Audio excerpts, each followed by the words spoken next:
Hi everyone, this is What If Fan. We are back with another part of What If There Was a Different Luffy. Please find fanfic name and author name in the description, and please support the author. If you enjoyed the video, please like and subscribe. Also, the series What If Harry Became an Artificer is finished for now due to catching up with the current number of chapters. So I would like everyone's input for the next project on this channel. I am currently debating between 3 fanfics. 1. What if copy system in Naruto? 2. What if ninja in Jujutsu Kaisen? 3. What if sign-in system in High School DxD? Please comment below on what fanfic you would like to see next on this channel. Let's start Chapter 261, Taking NL Third-Person POV Thriller Bark, first half of Grand Line. Black Pearl continued its course towards the end of the Floriano Triangle as the dark clouds began to dissipate and the sun started to appear ahead of the ship with its first rays piercing through the mist, while they were finally leaving the territory and emerging near the end of the first part of the Grand Line. "Finally the sun!" Usopp shouted excitedly. "I'll put on my bikini. I might even leave some marks for tonight," Alvida said beside Luffy, teasing him. "I would love that," Luffy said, smiling at his wife. As Alvida left, Nami approached with the Eternal Pose bracelet empty. "Hey, Luffy, what's the plan? What's our next goal?" Nami asked. "Here," Luffy said with a smile, handing over Enel's Vivre card, which was intact, meaning he hadn't died in his isolated training. "Head for the Calm Belt, it's time to pick him up." Luffy saw Nami nod without fear of entering a territory like the Calm Belt. "I hope that thing is stronger than before. I don't want him to embarrass us in the war by getting punched by an admiral and falling defeated." Luffy murmured in his mind as his ship sailed into the waters dominated by the Sea Kings, speeding towards a specific island.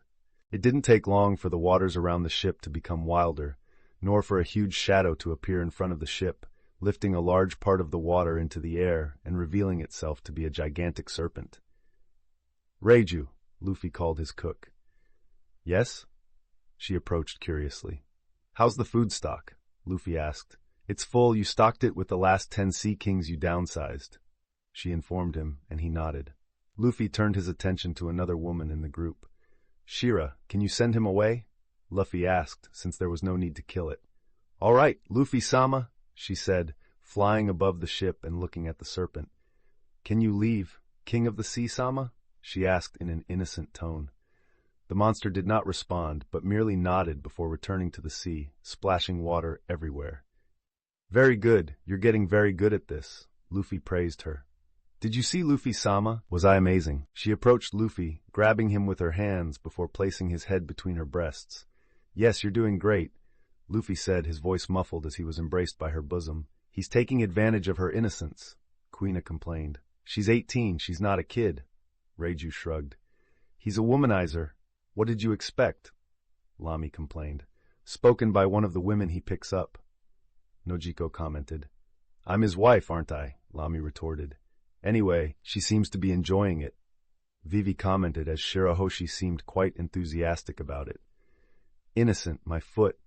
She wants to become Luffy's wife and has made that clear so many times. She just hasn't because she needs to talk to her father," Uda said. As the girls whispered, Luffy finally came out from the mermaid's bosom and approached her ear, whispering something before moving away. "Can you do that?" Luffy asked, and Shirahoshi looked thoughtful. "I'll try," she said as she went to the edge of the boat. "Listen, all sea creatures, I order that none of you come near these ships," Shirahoshi shouted as she released her conqueror's haki in a telepathic wave. The sea seemed to tremble at that moment. "Ah! A tsunami!" Chop ran scared. But it didn't last long, as the sea began to calm down shortly after. "Haha, very well, you are a true ruler of the sea," Luffy praised her, seeing that she was gaining control of her power, Poseidon. "Thank you, Luffy-sama," she said shyly. The ship returned to its usual activities, with Luffy sunbathing with his girls, or taking one or another to a corner of the ship, varying from girl to girl with his already large harem. It was 2 days later that they finally arrived at the island indicated by the Vivre card. Like any island in this region, it was covered with a dense jungle, while the ship began to hit against the sand of the beach. Everything seemed normal, with some sounds of seagulls, sea waves, and some animals in the forest. Luffy was the first to start disembarking from the ship as he headed to the island. "I'll check on our companion and you all, well, do whatever you want," Luffy said as he let his crew members free to explore the island or stay on the ship. It didn't matter to him as he proceeded into the forest.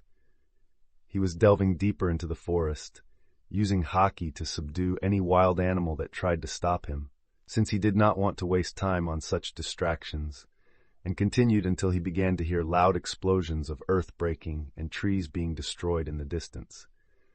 Approaching, he finally saw Enel fighting against two giraffes that were stomping on the ground, breaking it with their enormous size, much larger than a typical giraffe. After all, the monsters in this part of the world had an overgrowth, more than normal, not to mention some that were as strong as a vice-admiral. Enel was not using his powers while trying to create haki in his hands, combating the giraffe's hooves that tried to crush him. Luffy nodded in satisfaction. He knew Enel had noticed him, while seeming more concerned with the fight than Luffy being there, dodging blows and charging at the giraffes, punching here and there. He finally knocked one down, while the other, furious, launched into attacks in his direction. The fight continued, destroying the area, turning the place into chaos with the intense battle. It was at a moment when he was counterattacking as soon as he found an opening, knocking down the second giraffe as it exploded onto the ground, fainted with its eyes forming an X shape and tongue sticking out. "Very good." Luffy nodded, seeing Enel's fists now black, but still a bit flawed. "You finally arrived, demon," he spoke as Luffy raised an eyebrow, thinking this guy would never change. "Well, I see you've learned to use basic haki. That's good," Luffy said while Enel looked at him, though a bit dirty, with a cocky nose and eyes for the demon. "I finally have the power to defeat you and become a true god," he said as he clenched his fist, looking at Luffy as a challenge. "Oh, is that so?" Luffy smiled. "Since he thinks so, let's see," Luffy murmured internally as he reached into his pocket for a key. "All right, take this," he said as he tossed the key to Enel, who caught it, looking satisfied as he moved it to his handcuff, clicking it open from his wrist. "That's it! Ha-ha, I'm feeling my strength returning at this moment," he exclaimed in ecstasy as lightning began to course around him. He laughed like a madman at this moment. "My powers, finally! No! They are much greater than before. This training has given me strength. Now I will be able to become a true god by defeating you." He looked at Luffy, ready to challenge him, and before he could react, Luffy suddenly appeared in front of him. "Since you insist on it, I'd like to see," Luffy said, and before Enel could react, Luffy launched a punch at the face of the self-proclaimed god. "If this guy wants a fight, then let's see if he's really all that he talks about and the results of his training." Luffy smiled as his fist buried into Enel's face in slow motion. The man couldn't even react as he felt his body explode the ground beneath him, digging it as he was sent flying backwards, creating a line through half the island while a huge cloud of smoke was raised, attracting everyone's attention on the island. "They're fighting, aren't they?" Kuina looked towards the center of the island from the beach. "Damn, Captain, I wanted to fight him," Zoro murmured as he walked through the forest, seeing the animals running away from the place. He had already defeated a dozen of them for training. "Who's fighting against the master?" Baby 5 exclaimed while kneeling and cleaning the deck of the ship. "Will the battle be as intense as in Skypiea 2? Usopp wondered, sitting in a beach chair. "I doubt it. Enel is far behind everyone's training. After all, if he stayed here all this time, he didn't get the benefits of Luffy's fruit like us," Hugo commented beside him. Suddenly, lightning began to explode from the sky towards the island, making the entire island tremble as Enel unleashed all possible attacks on Luffy on the island's ground. "You're slow," Luffy commented amid the lightning bolts, while Enel, with a broken nose and a bleeding face, looked frail. He was frustrated after all. It seemed that even his training that made him feel truly more powerful had not been enough to face Luffy, because Luffy began dodging all the lightning, as if dancing through the air, getting closer to him each time. When he punched as he approached, Enel vanished, turning into lightning and distancing himself a bit, seeing that he did not want to feel that last punch from the pirate again. However, Luffy was faster. He also disappeared from the spot, and Enel, even with his high observational haki, couldn't react when Luffy brought his hands together and lifted them up, delivering a direct uppercut to the ground behind him. Enel felt his back bend at that moment as he flew like a rocket, even amidst lightning, even resembling a natural lightning bolt falling from the sky. Enel burst into the ground, making the entire island tremble even more, with Luffy's force as trees and even mountains began to collapse. "Ow! Help! Help!"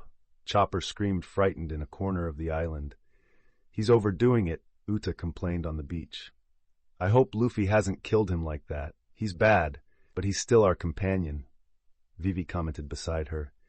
"Ni, almost dropped my takoyakis," Hachi complained while frying his food.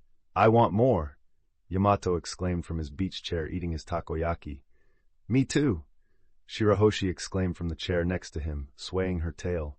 As the dust of the island began to dissipate, Luffy landed on the ground calmly, not far from where Enel lay unconscious in the middle of a crater. "Wow, that was quick," Luffy commented, looking even a bit disappointed, but shrugged it off. He picked up Enel by the arm and swung his body as he threw him into the air towards the beach location. Choo-Choo, who was sitting on the ship watching some members on the beach, wagging his tail. He saw the object falling near him and didn't care, only turning when he saw Enel hit the deck and roll on the ground unconscious, scaring even Baby 5, who transformed into a gun and pointed it at the fallen man. Choo-Choo approached, sniffed Enel, then positioned himself beside him, lifting a leg and relieving himself on the fallen god. Luffy returned to the beach at this moment and asked Baby 5 and Choo-Choo to join them. He set up a volleyball game in the middle of the beach, but somewhat regretted it because the beach was destroyed as they began to use their powers during the game, and the island was split in half because of it. In the end, they had to have a feast in the middle of the island, while the sea flowed through the middle of the place. Still enjoying being on solid ground, after all, they always had feasts in the middle of the sea. The next day, Enel woke up all bruised while Chopper was there taking care of his bandages. "What happened?" Enel spoke with difficulty. "You got beaten up by Luffy, so you should rest," Chopper commented, as Enel knew what to answer to that. Chopper left as soon as he finished without saying much, leaving Enel alone. The little doctor approached the deck after taking care of his current patient and went to meet the others as they departed from the modified island. After all, it had become 2. "Hey, has anyone seen Zoro?" "I wanted to fight with him," Quina suddenly said. "Zoro, I haven't seen him since yesterday," Usopp inquired. "Since the feast?" Quina asked. "No, he's been missing since we landed on the island," Robin, a detailed woman, stated. "So he got lost as usual. I thought using observational haki would have solved that problem." Luffy murmured, hearing them ask about Zoro, as the island grew ever more distant. Meanwhile, Zoro had arrived in the middle of the split island. "Strange, I don't remember this river," he said, and his stomach growled at that moment. "Damn, I've been hungry since yesterday and can't find anything here to eat. Did Luffy and the others get lost?" he murmured. Elsewhere in the calm belt, a ship with 2 large serpents was approaching Black Pearl, while Hancock let her dress sway in the sea breeze, eagerly waiting to soon meet her husband and the father of their daughters in her belly. Chapter 262, Meeting Hancock Again, Third-Person POV. Calm Belt, first half of Grand Line. Black Pearl continued its journey across the sea, and it wasn't long before it encountered a ship approaching from the opposite side. It wasn't difficult to see that this ship belonged to the Kuja pirates. "The Pirate Empress," Lami commented, placing her hand on her chin. "The first wife of Louvre," Nami exclaimed with some trepidation. After all, every woman wants to become the first wife, but that wasn't the case due to a pregnancy. Luffy saw this and just smiled, walking over to the edge of the deck while patiently waiting for his wife to approach. Hancock also came out of her cabin at this moment, while all the Amazons looked at her, and she was waiting for her king, the man who had married their queen, to appear. "The ship is approaching. It's Luffy-sama. He's going to meet the Empress. This is so exciting." The Amazon pirates began to exclaim while gossiping among themselves. Soon the ships approached each other, side by side in that perilous sea, but for both, no threat. Both the Straw Hats and the Amazons stared at each other from their respective ships, not knowing what would happen next. However, breaking everyone's expectations, with no one able to react to it, Hancock began to run at full speed across the deck, then jumped into the air and advanced. Meanwhile, Luffy did not stay behind. Bending his knees, he kicked the ground at the same moment, also lifting off. Both the Amazons and the Straw Hats were slightly confused by this. After all, they were husband and wife. What kind of meeting is this between a couple? They wondered, expecting anything but what they were seeing now. Because at that moment, Hancock advanced at full speed towards Luffy, and Luffy did the same. Instead of a loving embrace between them, Hancock simply kicked him while Luffy punched her. "Mugiwara!" Hancock shouted with an enraged expression. "Pirate Empress!" Luffy also exclaimed, advancing against Hancock non-stop. A kick and a punch landed at the same time between the two, generating a force of impact in that area with both using armament haki. Everyone, absolutely everyone, opened their mouths and widened their eyes at this. After all, it wasn't that kind of action. Then a fight began in midair, hitting and kicking each other while Hancock and Luffy faced off. The explosions of haki continued, while the sea itself became agitated by the force of the impact of both. "This isn't a couple. This is a fight to the death!" Usopp exclaimed. "What kind of relationship is this?" Vivi murmured. "They are a very passionate couple." Foo. Robin commented with her hand on her chin. "This isn't the behavior of a married man and woman," Nami exclaimed to Robin. "I think each woman has a different relationship with Luffy," Nojiko commented. "Maybe it's a love-hate relationship," Reiju commented. "Like that book you lent me," Lami commented beside her. "It's true," Reiju nodded. "Hey, since when do you lend books to each other?" Uta exclaimed in surprise. After all, they basically hated each other. "It's good to read some romances," Lami commented, shrugging. "Anyway, they're moving," Yamato commented. "This looks so fun," Shirahoshi commented. Luffy and Hancock began to move in the air while exchanging attacks against each other, kicking and punching each other, and began to leave the ship behind, while everyone still looked stunned at that, and they disappeared into the horizon towards a very distant island from there. "Sister," Boa Sandersonia murmured from the ship of the Kuja pirates. The sea remained calm this time, while there was no more sign of Luffy and Hancock at this moment. While the Kuja pirates with the Straw Hats looked at each other from each of their ships. "What will happen now?" they thought simultaneously, because this was very strange. "Sometimes I don't understand the captain," Hugo commented, breaking the silence. "How the hell is he doing this?" Vive complained, while Yamato put her hand on her chin. "What is he doing?" she commented, walking around while having an idea. "I'm going to check if Luffy is okay. I'll be back soon," Yamato said, and then kicked the ground, jumping into the air. Meanwhile, on an island not too far away, there was a small waterfall, accompanied by laughter that mingled with the sound of the water crashing nearby. Hancock's sweet voice emerged on that side with the woman herself, laughing joyfully. Luffy sat in the water while Hancock was in his lap, laughing and kissing him. Both were naked. "Finally some quality time with you, Luffy," she said with loving eyes.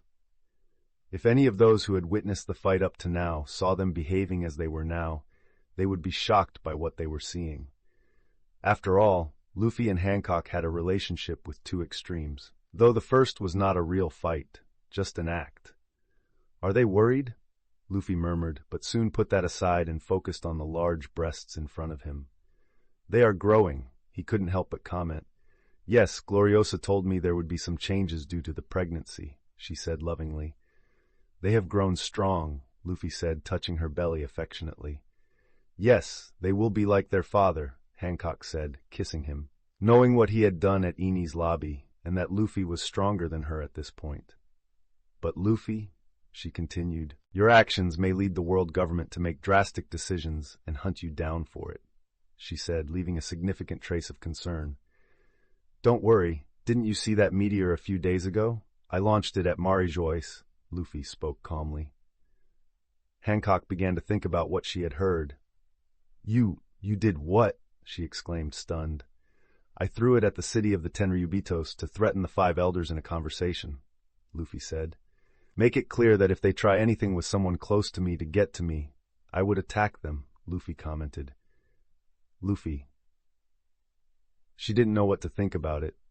But still, she was happy. After all, her man was even willing to kill that race considered to be at the top of the world to protect those he loves. "I love you, Luffy," she said as she began to kiss him more passionately. Luffy did not dislike this and began to touch her intimate parts under the water, while he positioned her buttocks on his member. "We have to be careful with our daughters. We can't have sex for hours like the last times," Hancock said, and Luffy nodded as they moved slowly, just making calm love in that place. They were there making slow love when they felt someone approaching, with an explosion occurring near them. Luffy looked calm while Hancock did not seem very happy. "Who dares interrupt my happy moment with my husband?" she exclaimed. "Ha ha! I've arrived!" A voice emerged from the dust smoke while a piece of clothing was thrown, and Yamato emerged naked, placing her hand on her waist and looking at them with a smile. "Yamato?" Luffy asked what she was doing here. As Hancock narrowed her eyes, "So this is one of your wives that you married." She couldn't help but speak in an unsatisfied tone, but she couldn't complain to Luffy. After all, she had accepted it. "Hello," Yamato said as she jumped naked into the water and approached. "Well, I want to join in too," she said, smiling, while Hancock, despite her displeasure, had to accept, and Luffy didn't mind at all. It was only after a few hours that they finally stopped. While Luffy took care with Hancock, the same could not be said of Yamato, who took a happy nap. "So Luffy," Hancock began, after Luffy took this post-sex time to talk about important things while she dried her hair. "There will be a war, and I have to accept?" she asked after hearing from Luffy. "Yes, you can't refuse. After all, you'll still need to stay affiliated with the Shichibukais until the end of the war, and I will likely need you," Luffy said, knowing that Hancock— "Yes, Gloriosa told me. I spoke with her by Den Den Mushi. Initially, I didn't want you to participate, thinking of our daughter's well-being," he admitted, but Gloriosa was quite insistent on it, saying that it wouldn't be a great danger in the first months for the babies, and Hancock was strong enough to protect herself and the children. Luffy also took it upon himself to talk with Hancock about the war. "All right, I'll do anything you ask, Luffy," she said. "This is good. My brother will be executed, so I will get him out of there, passing through all the pirates and marines," Luffy said in a determined tone. "I'll do that. But will we stay together after that?" she asked. After all, she wanted to stay close to Luffy. "Yes, I have a plan, and I intend to move Amazon Lily out of the Calm Belt. That will make the world government not attack them as a way to punish you if you leave the Shichibukai," he said, and she nodded. "Let's go back," Luffy said and looked at Hancock, who was passed out. He called her, but the woman didn't care about him. Sighing, he grabbed a towel and covered her, placing it over her shoulders. They left the island while returning to the ship. Luffy landed with Yamato on his shoulder, wrapped in his towel, and Hancock with the Kuja pirates, while everyone was unclear about what had happened between them.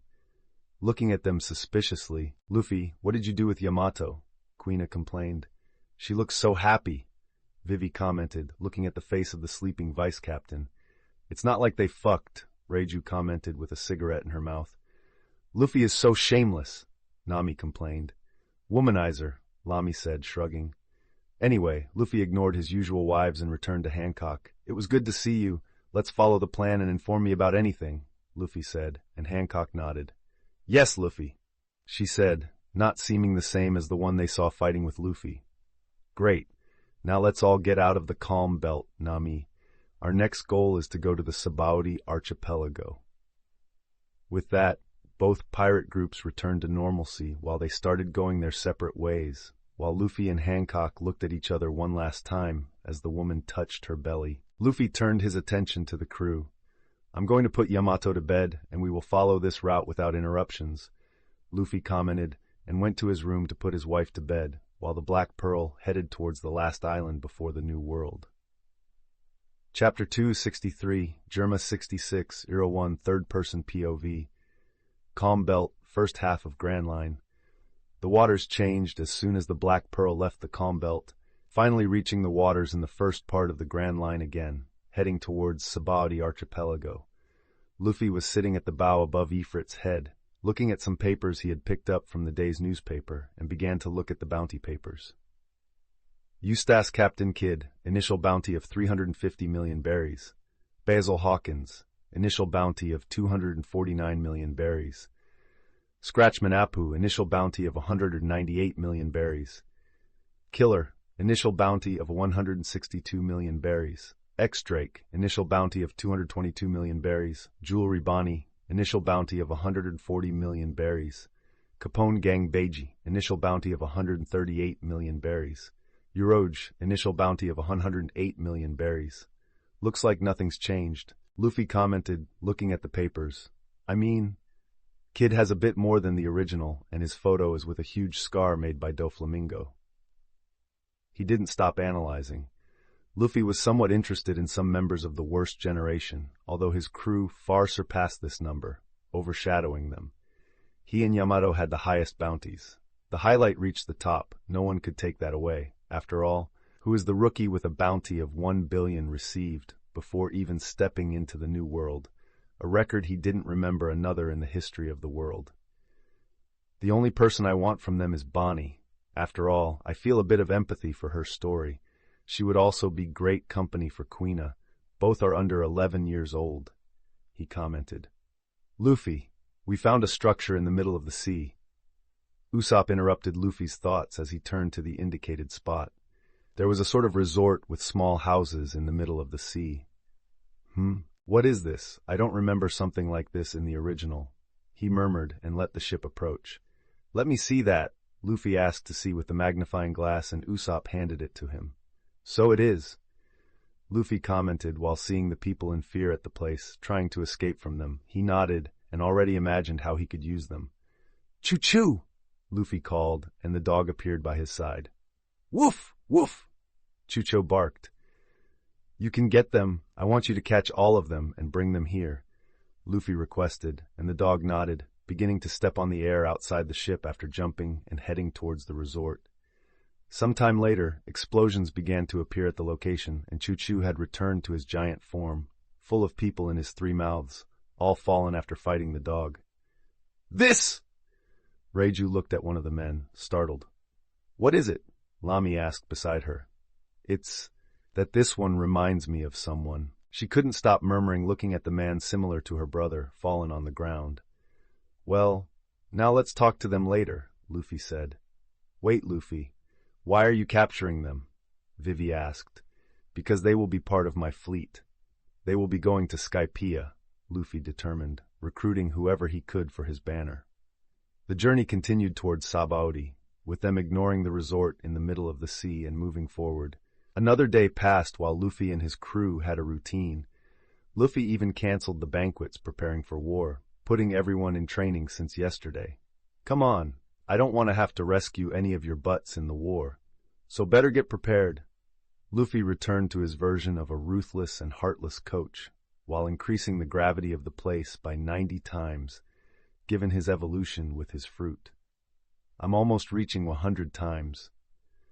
Luffy was satisfied. He was becoming more powerful by the day. Meanwhile, many of the crew members were lying on the ground, trying to react after Luffy's training. Don't get so down, that was just a warm-up. We'll have a few more before participating in the fight at Marineford, Luffy said. After all, he wanted his crew to take care of themselves in that chaos. Everything seemed calm, aside from the intense training for the next few hours, and the crew was getting ready to start leaving. However, at that moment, the ship's alarm sounded. Everyone looked at it and then turned their gaze to their captain. Let's see what's happening, Luffy said, trying to figure out who it could be. Luffy was the first to step out onto the deck. It was late afternoon at that moment, as the sky was orange with the sunset, but seeing a huge structure approaching the ship, he was surprised by a big name on the front of that thing, Germa 66. This must be a joke. Luffy couldn't help but murmur. After all, he could never have imagined Germa approaching them at that moment. Thus, the crew, who began to emerge from the deck to see that thing coming, Reiju was one of them. When she saw the large structure approaching, she froze for a moment. Luffy turned to look at her at that instant and approached. Do you have any idea why they are coming? Luffy asked. After all, Germa shouldn't be enough to fight against them, and they themselves should know that. so it didn't make much sense. No, I don't know why they are coming. Maybe it has to do with my only alive status on the wanted poster. She spoke with a somber tone. After all, she did not like her family. Deep down, she knew they would come as soon as her name appeared in the newspaper, but she never imagined it would be so fast and still with them believing they could beat them alone. After all, they didn't have any other fleet with them. Well, if that's the case, let's see what they want and beat them up if possible. You don't need to worry, Luffy commented as he looked until the ship appeared small to that thing.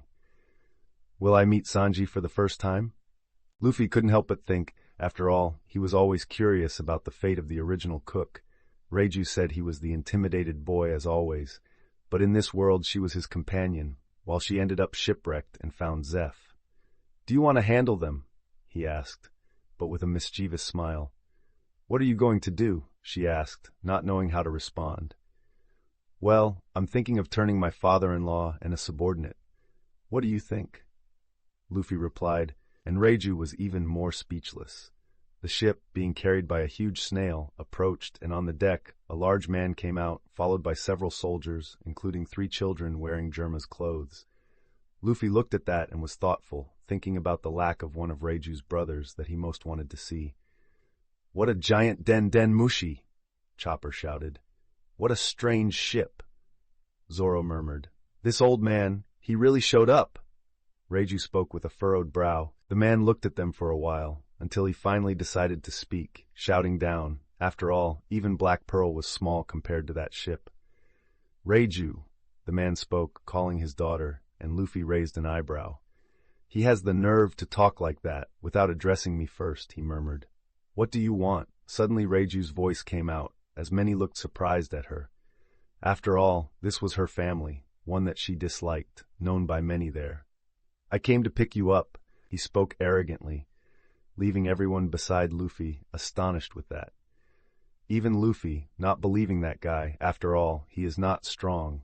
His strength should reach one of the weaker vice-admirals, which made Luffy wonder where all his courage came from. And why would I do that? Reiju responded with an even darker tone. Because I am your father and I want you to come with us. It's not just for me, but Big Mom, one of the Yonkos, wants you and your crew to come to her territory, he explained. You think we would simply kneel to one of the emperors? Reiju recognized the strength of her crew, also thinking that her father's irrational demands were absurd. They weren't even in the waters of the New World to think they could have any command there. Her crew wouldn't take long to reach the level of an emperor. This is a direct order from my mother. Suddenly a new person appeared, and Luffy raised an eyebrow. After all, this was one of Big Mom's children, Cracker, perhaps the second strongest among them. Big Mom thinks sending one of her children would advance something? Luffy wondered. Well, it seems her children are quite arrogant, more than they can be, more arrogant than intelligent. Big Mom was a fool if she thought she could control us just by using her fame in the New World. We fear no one in this world. Cracker looked at Luffy. You may have fought against Shichibukais, some other commanders from Kaido, an admiral, but don't forget that the 4 emperors are above all that. Mugiwara, if you think you can fight with us, you are mistaken. Cracker spoke with a somber tone, looking at Luffy. Now we give you a choice. Come with us to the New World. Otherwise, you will be exterminated there. Cracker said. It seemed they were unaware of the war that was about to begin. Everything fell silent right after these words. All members of Luffy's crew looked at their captain, waiting for his response. After all, a Yonko was not something they were concerned about anymore. Luffy began to laugh softly, growing louder as he laughed more. People looked astonished. Suddenly, his laughter turned into anger, starting to expand everything with the king's haki, causing all the soldiers on the Germa's ship to fall to the ground. Even the giant snail itself had also fallen.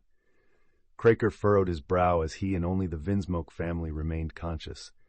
If that's what you want, then so be it, you arrogant fools. Luffy still couldn't believe they came here to threaten them, and it was time to show them what happened, because it seemed they hadn't learned from Kaido's situation. Luffy, raising his hand, a great stream of fire began to appear. What is he doing? Cracker didn't finish before Luffy released his attack. Well, If that's how it is, then die, he said and launched a blast of purple flames towards the structure, and before anyone could react, it exploded, catching everyone there in the explosion, lighting up the early evening. Chapter 264, Germa 66, Euro 2, third-person POV, Calm Belt, first half of Grand Line. The explosion was so large that even Caracol, knocked out by Luffy's haki, woke up startled, looking at the flames burning on his back and starting to blow out the fire. This made the scene quite strange. "Luffy, you can't burn him," Yamato exclaimed. "He seems like a good mount," she declared, while John looked at her strangely. "You've wanted a horse ever since you lost Cerberus." Luffy couldn't help but mutter to his vice-captain. As the snail continued trying to extinguish the fire, Reiju approached Luffy, her face showing some conflict. "What are we going to do?" she asked. "It's obvious. We're going to finish them off," Luffy responded, touching his woman. "Wait," Reiju called him one last time. "I can take care of my family," she pleaded, and Luffy nodded. "All right, but I intend to make them prisoners and send them to Skypiea. Is that okay with you?" he asked her. "That's fine." She nodded her head, and with that, Luffy quickly shot up into the sky. Reiju followed him immediately, stepping into the air with Geppo. Just the two of them headed into battle while the rest of the crew remained on the Black Pearl, seeing that the battle was easy enough for just the two of them. In the midst of the flames, Vinsmoke Judge looked on, his teeth clenched in frustration. "He dares to attack us? We are with an emperor!" He thought, after all, even if they refused to go to Big Mom, they certainly wouldn't attack the Yonko's flag so openly. Now, he saw he was mistaken. His gaze quickly returned to the pirate ship as two people flew towards them at high speed. They were just a flash in the air, but what caught his attention was the woman in pink approaching quickly. "Reiju, what are you?" He didn't even finish his sentence due to an explosion from Reiju in the air, transforming into her Zoan phase as wings of fire glowed behind her, and flames began to emerge on her, gaining a great boost of multiplied strength. Judge couldn't react as he felt his face being pressed by the other party at that moment, with Reiju already hitting him with a direct kick, attacking him. "I've always wanted to do this for everything you caused, not just to me, but to Sanji as well," she thought as she felt her kick sink deeper, until the opponent's body exploded with the impact, burying into the wood of the deck, breaking everything with his own body. Reiju's three other brothers quickly stepped back and pressed buttons on their clothing, using the Germa 66 suits covering their bodies rapidly. "What do you think you did to our father, Reiju? We'll deal with you like we did in the old days," they exclaimed angrily. As the flames burned and the giant snail continued to remain, biscuit dolls quickly began to appear, running towards the flames and jumping into them to smother and extinguish them. With the number of dolls, they were managing to control the fire. Craker looked at this with a furrowed brow, as it was a declaration of war from this supernova. However, his gaze left the flames, seeing his ally being thrown into the ship while another enemy approached, directly towards him, the perpetrator of this attack. Luffy sped towards him, amidst the debris caused by Reiju, and felt Big Mom's son draw his sword. While he did the same, he quickly appeared in front of Craker with ace in hand, and both his sword and Craker's, called Pretzel, collided with each other at that moment, filling the environment with a metallic and sharp sound. "Do you know what you're doing?" he said as he tried to stop the sword full of red lightning sparking around it. "I know very well, son of Big Mom, but you should know that I would not be afraid of you or your mommy. Just don't go crying to her like a baby. Take this," he taunted, before unleashing the red thunder from the sword, catching Craker unprepared, as a giant electric discharge exploded from the sword without him being able to defend in time, and throwing him back the next moment. His body flew like a bullet, hitting the main mast of the ship as it exploded, and he continued flying towards the cabin right behind, blowing up the rest of the ship's surface. As the mast with the Germa flag fell to the side of the ship, the snail was still blowing and putting out fire along with Craker's biscuits, but quite frightened by what was happening on its back. The war on the ship continued, and Reiju's brothers quickly began to fight against her. "Pay for what you did, Reiju?" Vinsmoke Ichiji exclaimed, trying to kick her. Reiju didn't care about that, easily dodging a kick while turning upwards and seeing a brother using Geppo trying to hit her from above. She quickly flew up to him, with both crossing feet with a kick from the other. However, Reiju's foot was more powerful. "This is bad. She's using haki," her brother, Vinsmoke Niji, commented before starting to lose impact and flying off to the opposite side in a seawater explosion as he fell out of the ship. Ichiji went to her while she once again dodged his attacks, until she counterattacked and launched a precise attack on him, throwing him onto the ship. Her last brother, Vinsmoke Yanji, also tried to attack her quickly, but she spun her foot and launched a red flame with a cut in the air like a Navy technique, as the flames transformed into a giant fire phoenix, flying towards him and catching him off guard, making him explode in the air. Was the only thing he said before falling burned. On Luffy's side, several biscuit dolls began to emerge from the cabin where Craker's body had exploded, coming towards Luffy. "I remember these biscuits are very tough without water. Let's see if they can withstand this." Luffy thought and quickly moved his feet and spun his body half a degree to a stance while concentrating to throw a direct punch at them. A pose like Whitebeard would make, but he was preparing for a punch in the style of Garp. "Moa Moa no Mi, strength, apply 90 times. He gave his mental command, increasing his strength several times, Luffy felt, while feeling his arm even tremble with his current strength. As soon as the biscuits got close, Craker behind felt something bad happening as he had a bloodline on his face, felt that something very bad was going to happen to him. He quickly clapped his hands, creating many more biscuits as huge warriors, and created some to protect him from what was coming. Luffy waited until the right moment, then launched the attack. Moving his arm like a flash while his fist was enveloped in armament haki, he struck in front of him. The bag hit the air, but the space in front of him distorted with the impact created. What happened next was devastating. Luffy, although he didn't use his flames, still generated a blunt shock wave and filled the place with a sonic event. The space did something like Whitebeard would do, but Luffy created a pure shock wave that exploded. Not only could the dolls not withstand the attack, even though they were not touched, but the entire ground began to explode as they were thrown into a space in sound, where it began to run through the crowd of biscuits, while his target was Craker right behind. The wave was also so quick that Craker couldn't even try to escape, while hiding inside a biscuit with his shields trying to protect him. The biscuits began to feel the impact, and quickly broke down with the force, being penetrated more and more in shield and shield. Craker began clapping his hands, creating more biscuits to stand between him and the shockwave, but this did not seem to diminish the impact of the attack, while breaking more and more biscuits. Cracker felt powerless with that, and could only feel his body suffer the attack while he exploded from within those biscuits.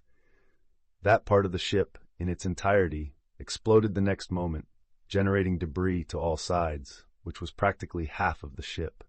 A water explosion occurred on the other side as Craker sank into the sea, and like all devil fruit users, he came into contact with his weakness at that moment, going out of commission as he sank deeper and deeper.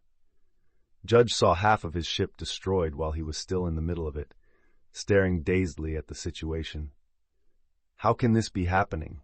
he said in surprise, for as much as he recognized the strength of Straw Hat, he doubted they could act like this against Big Mom and her son. When Big Mom ordered the boarding of Luffy and his crew, he believed it would be a simple task and would not come to this point, and even though he didn't want to do it, they were obligated by the ties they had with Big Mom. After all, they had a treaty from a few years ago and used Sanji for it, so he had a boss and subordinate relationship with the Yonko.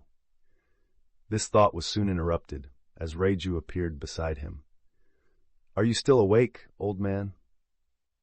And before he could react, his head was pressed with a haki kick, pressing him back to the ground, while even the great leader of Germa 66, who had dominated everyone in the North Blue, couldn't handle it, falling to the ground knocked out the next moment. Luffy landed next to Reiju, seeing her father fallen on the ground. "You defeated him too easily," he couldn't help but comment.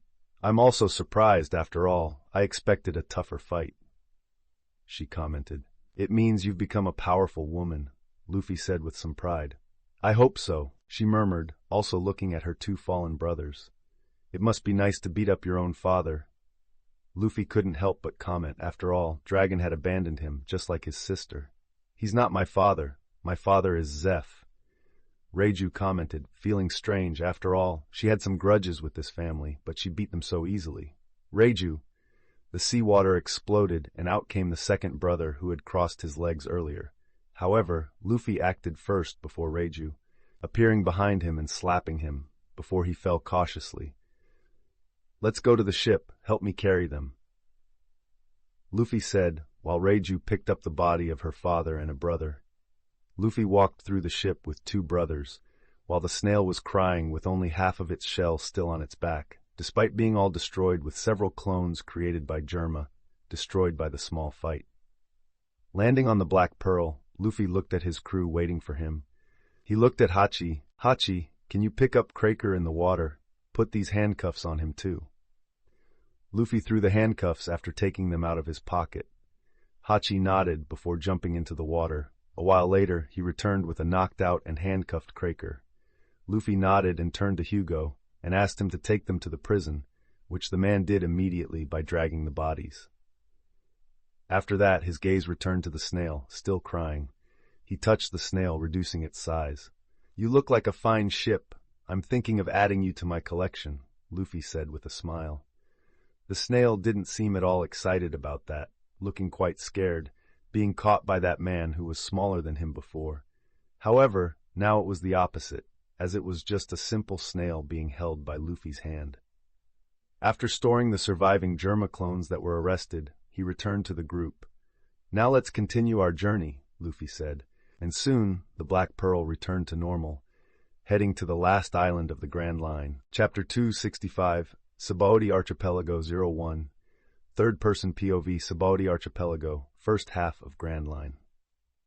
The Sabaody Archipelago is a prominent island for pirate gatherings, as the last stop before these notorious groups finally enter the waters of the New World. Each year, various famous pirates would gather, and prominent groups would form at this location, becoming local celebrities after building their fame on the journey through the first half of the Grand Line and preparing to venture into the second half. As each year passed, these notorious pirates would discover that the waters of the New World were far more turbulent than those of the Grand Line, and they would understand why this place was nicknamed Paradise. After all, they were trying to survive in seas dominated by the Yonko. While many were destroyed and erased from history, some ended up under the wings of the great pirates, as the emperors always hoped to recruit powerful subordinates to further increase their strength and influence in the New World. A small minority managed to survive, trying to establish their place in the New World independently and even overthrow a Yonko to take their place. Sabaody was a place where all these pirates met before their perilous journey into the next waters. Besides the meeting of these notorious pirates, the island also harbored many illegal trades, such as slave sales and other items that could be sold at auctions banned in most of the world, operating through the underworld, attracting people with money, including criminals, nobles, and even the Tenryubitos. But what was most in the air of the archipelago was still its concentration of great rookie pirates. This particular year had become the year with the most super rookies, since the era of pirates began with the end of Roger. A super rookie was always a type of forecast for what kind of change the world would have. There were people wanted with bounties above 100 million who achieved this even before touching the New World, and this specific year was dubbed the worst generation. In the middle of a square by tree number 25, a fight began so quickly that even the people there could not react. A large man with small wings, characteristic of the people from Skypiea, fought against a man with an X on his chin. The large man was Yoruj, captain of the fallen monk pirates, bounty, 108,000. The second man was X Drake, captain of the Drake pirates, bounty, 222,000. The fight continued as one contested the other. Yoruj used a wooden trunk to fight, while X Drake used his fencing-style sword, a foil. The fight continued as many onlookers would look on, and while the fight went on, without the people taking their curious eyes off. An explosion occurred in the establishment next to that street, causing smoke to envelop the entire place. As it disappeared, a man with long arms appeared, looking at the hole, posing with his long hand. From the hole emerged a man with scars, looking at the other. "You bastard!" Grinding his teeth, they were both starting a fight at that moment with the first ones. One was Scratchman Apu, a member of the Long-Arm tribe and captain of the on-air pirates, Bounty, 198,000. The man with the scars was none other than Eustace Kid, captain of the Kid Pirates, Bounty, 350,000. As this was happening, the other two who were fighting earlier approached them, as a consequence of their fights, and as they exchanged blows getting closer, a fifth man appeared there running. He jumped spinning a sword and struck against Urouge and X-Drake, catching their attention. "I can't let you interfere with my captain's fight," he spoke while quickly sheathing his swords. This was a member of the Kid Pirates, Killer, Bounty, 162,000.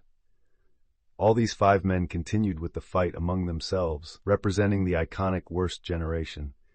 "All these pirates above 100 million, someone exclaimed. "They won't stop fighting. What will happen?" A second asked. "It's obvious they are contesting each other. Unfortunately, this island is the meeting between them. We must be careful," another spoke. As the battle continued on the street, at a restaurant at the end of that street, a waiter was walking slowly until he bumped into a pirate and fell to the ground dazed. "I apologize, sir," the waiter said, but the pirate did not seem to accept. "You bastard, you've got me all dirty!" he exclaimed as he drew his sword, ready to cut down the poor wretch. However, he was stopped by the hand of the man with the sword, who looked towards his captain. This man was Basil Hawkins, captain of the Hawkins Pirates, Bounty, 249,000. "No, you should not kill him. After all, this man is not going to die today," he said while holding a card, seeming to read something on it and calming his subordinate. "Where's the waiter?" Meanwhile, at another table, a girl spoke while eating, waiting for her late waiter to come so she could order more pizza. "I want more pizza," she exclaimed, as feathered youths lowered the imposing man at the demand of their captain. This woman was Jewelry Bonnie, captain of the Bonnie Pirates, Bounty, 140,000. At another table nearby, a man dressed in a mafia-style suit seemed quite bothered by this and looked frustrated, watching the woman eat in an uncouth manner, appearing wild as she sat with her legs in an unladylike pose. "You! Take her out!" He ordered his men, who were also dressed as mafiosos, wearing suits and Italian-style hats. This man was Capone Bay, captain of the Fire Tank Pirates, Bounty 138,000. "But, Dombeg, she is a pyra." Before he could finish, the captain himself struck him, making the man fall instantly. "I don't care, just eliminate her. I don't want excuses," he said, as his men were unsure what to do. The island had been filled by these 8 powerful pirates, while it became the generation with the most notorious pirates. However, this era was far from ending with just that. After all, there was one group that stood out above all others, not only because it was the largest this year, but because it was worse than any that had emerged in the great pirate era. There wasn't a day that the people of the island did not fear the day they would arrive, if the day they finally anchored in the port. After all, who didn't know that pirate group that had been in the spotlight in newspapers around the world from the East Blue, creating their name even before reaching the New World, and even considering that they would be the next emperor after the last event, leaving all their current rivals behind. The absence of this group on the island created a strange atmosphere in the place, with people wondering what would happen when they finally arrived. Would the presence of this group make the chaotic situation of the islands even worse? How would they deal with the New World? Could they destroy a Yonku and emerge as gaining their own territory in that contested sea? Or would they fall as just a group that gained prominence in the history of this era? No one knew the answers to these questions. However, they were recurring questions as people discussed them every day, waiting to finally see them disembarking at the port of some of the islands in the archipelago. However, as if by fate, it seemed that this day had arrived, and it would be today. After all, pirate ships that were sailing that sea returned to the island, not because they had something to do in Sabaody, but because of fear. Fear that they saw at sea, as they saw that dark ship approaching. The people of the island were not to know sighting the ship approaching the port, as all the islands that this group usually appeared on. After all, they were so notorious that even the worst criminals felt fear of their name. What rookie could boast that they were destroying the government's and Navy's biggest weapons since they entered the Grand Line? Who could claim that they were defeating Shichibukais and fought against all of them, not losing to any? Not that people knew of their fight with Moria, Kuma, and Hancock, but they certainly knew their fight against Akainu and Kizaru together. As soon as the ships, both fishing and pirate, warned of the approach, the place became chaotic while the news quickly spread across all the islands. "They are coming! We saw them at sea!" they exclaimed, and people quickly became alarmed by this and anxious, running to spread the news. "They are coming here! Call the admirals!" someone shouted. "You're crazy! This will start a war, and we could get involved," another responded. "Notify the Navy immediately. I don't know what we can do." "What will happen?" "Nobody knows, but we must be careful." The entire islands had already heard the news. After all, many enthusiasts had gone to the port at this moment. They did not think it would easily create a war there, so they were there, courageously, to see the arrivals of that certain ship. This could be said when the first tiny black dot appeared on the horizon, speeding towards them at the port. This was the worst part of the island, where the trees numbered 1 to 29, with all the traffic and residents of outlaws, becoming the lawless place in the archipelago, and this ship chose this area to anchor, while even the worst criminals of the place swallowed hard. People looked on, while the crowd at the port grew larger, staring at the small ship a few kilometers away, coming at full speed, approaching every moment. Soon, a strange event occurred, with the crowd ever increasing, with people eager to see the arrival of the group. The ship soon became visible to everyone, while its flag waved in the wind, getting closer and closer. The large crowd of people watched, wondering what would happen as soon as they all disembarked. On the ship, the giant trees of the island grew larger as the ship cut through the seawater in that direction. Luffy was on the prow of the ship, with a characteristic smile as he approached the island closer and closer. "Finally, we've arrived here," Luffy murmured with his cape fluttering against the island. "Let's see what interesting things can come up. I'm eager to meet the residents of this island and what we can cause here." Luffy finally arrived at this place, which he had thought a lot about since he entered that barrel when he left Goa Kingdom Island. Chapter 266, Sabaody Archipelago 2, Third-Person POV. Sabaody Archipelago, first half of Grand Line. Black Pearl continued to approach Sabaody as crowds of people gathered in the middle of the harbor. "Wow, they don't seem to be that afraid of us here. They look like they're gathering to welcome us," Alvida commented, looking toward the harbor. "Maybe we are famous. I heard that this part of the island between Tree 1 and 29 used to be a criminal area," Nojiko commented to her. "Good that you mentioned that. Luffy gave me some pamphlets of the island so we can see the areas of the island." Nami approached, handing out pamphlets to everyone about all the places they could enjoy on all the islands, separated by tree numbers. "This is incredible. Look, there's an amusement park," Chopper shouted excitedly, looking at the northern part of the island. "There are several cool places to visit," Robin commented, also looking at the island map. "Luffy, is there anything we should do on the island?" Vivi approached the captain. Luffy turned his gaze to all the members and said, "Well, you guys can do whatever you want, but I'd like us to meet at a point later. You can have fun, and if you want to beat someone up, feel free. Don't let anyone talk badly about us." Luffy commented, already knowing that his reputation was quite powerful here, and many people would try to muster some courage by messing with some of the members, especially those who seemed to be the weakest of the group. But there were also crazies like Kid, who didn't mind facing someone much more powerful than them if it gave them a chance to gain some fame, like he did going to Jaya, but ended up meeting Doflamingo. "Well, that sounds very good," Yamato said, wanting to go to some places. "Yamato," Luffy called his vice captain as she lifted her eyes to him curiously. "Since you want to mount so much, here is a place where you can catch some flying fish that function like motorcycles. Moto? What's that? Yamato asked, not understanding what Luffy meant. That made him scratch his head. Here they don't use that term. He thought and turned back to his crew. Well, it's a vehicle that moves at high speed, much faster than Cerberus, he said while Yamato seemed quite excited about it. There's also a show happening near the park. You can adventure wherever you want. Luffy turned back to the crew before speaking in a serious tone. Also be careful. This island is a place that tends to have many visits from Tenryubitos, he said, and everyone looked quite concerned with these words, frowning, while Luffy returned to his usual smile. Not that you need to be afraid of that. We can handle that by beating some of them up, he declared. Are you just joking? Many of them shouted with a grimace, while some didn't know what to think about their captain's statement.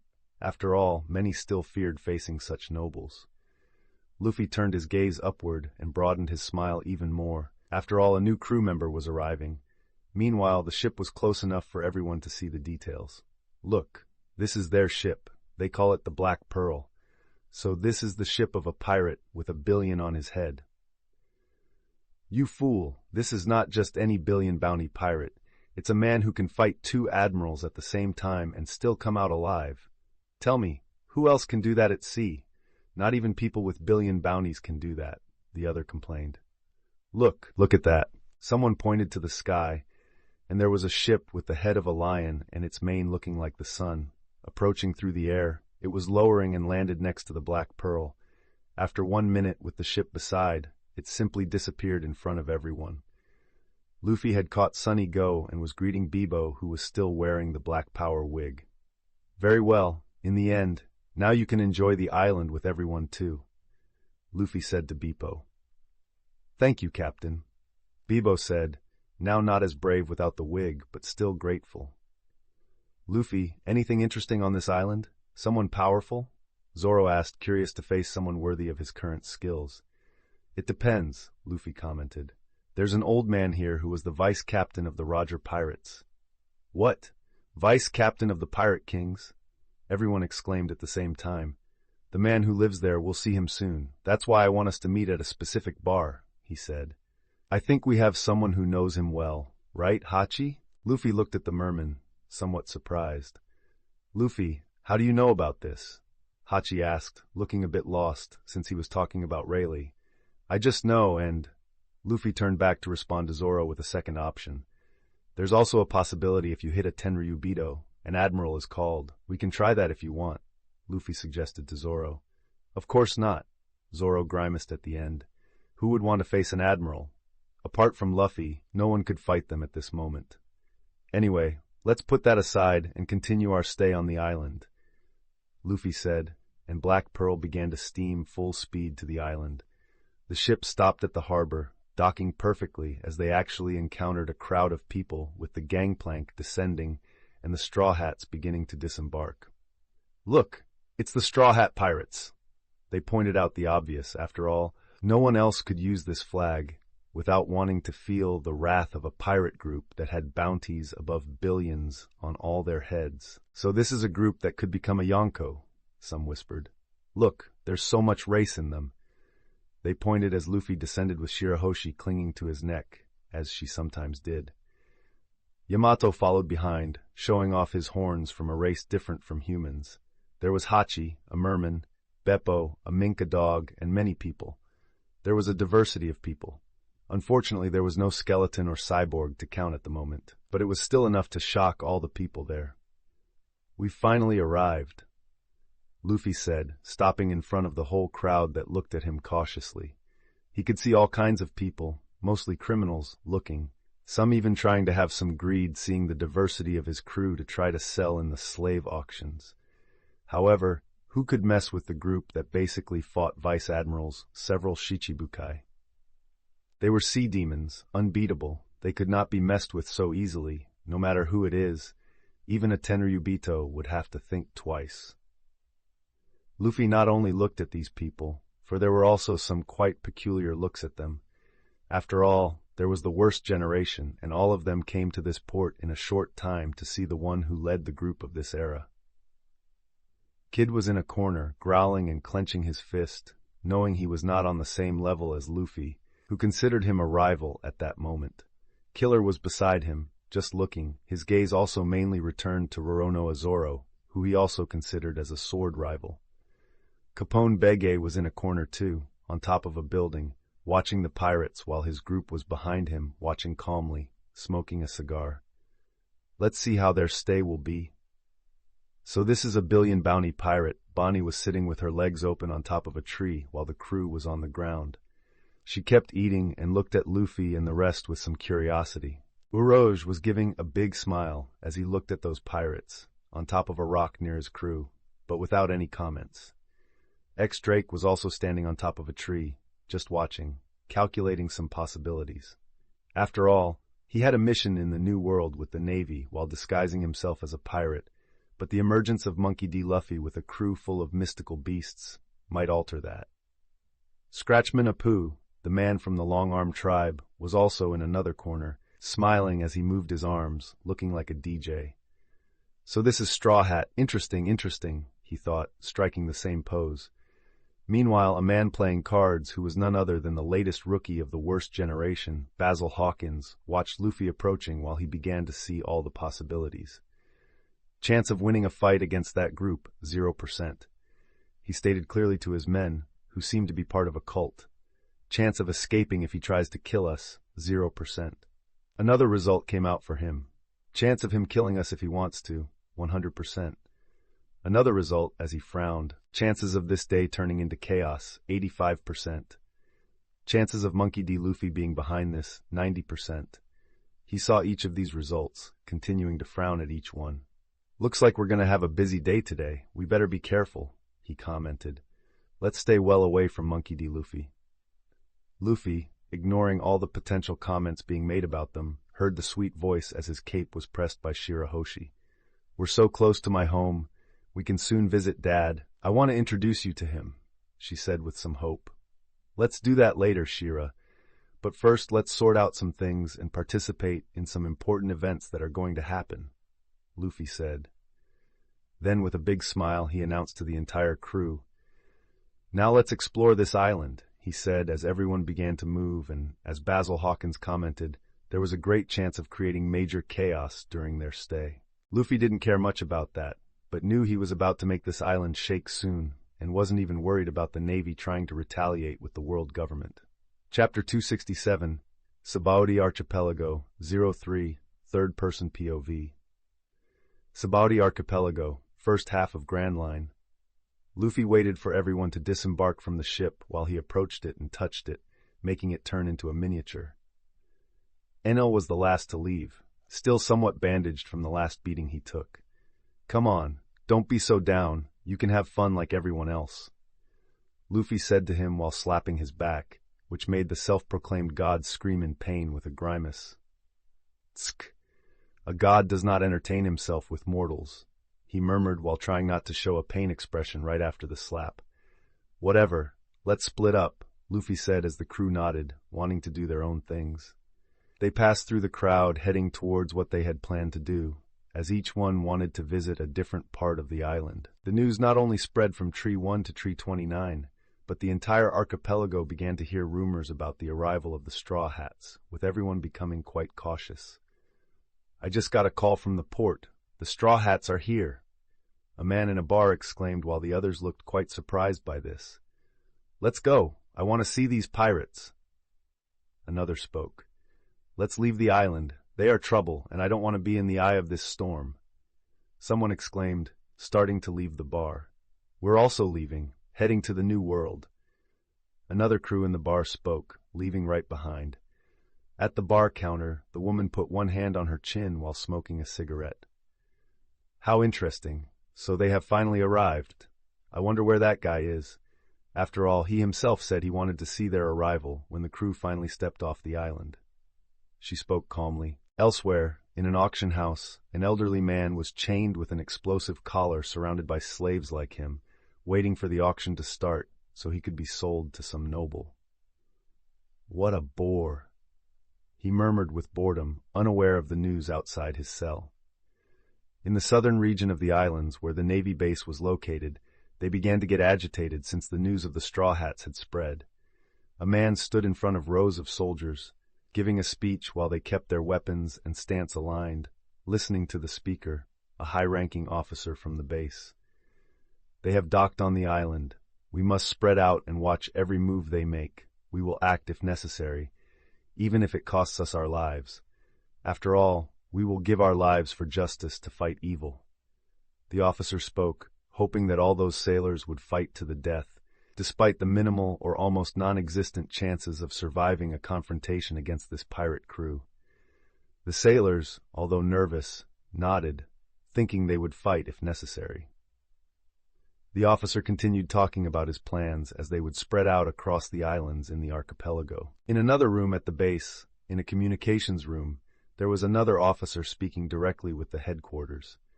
So, they have arrived on this island. These damn pirates, they came out of Ini's lobby and clashed with 2 other Shichibukais, and even defeated Moria.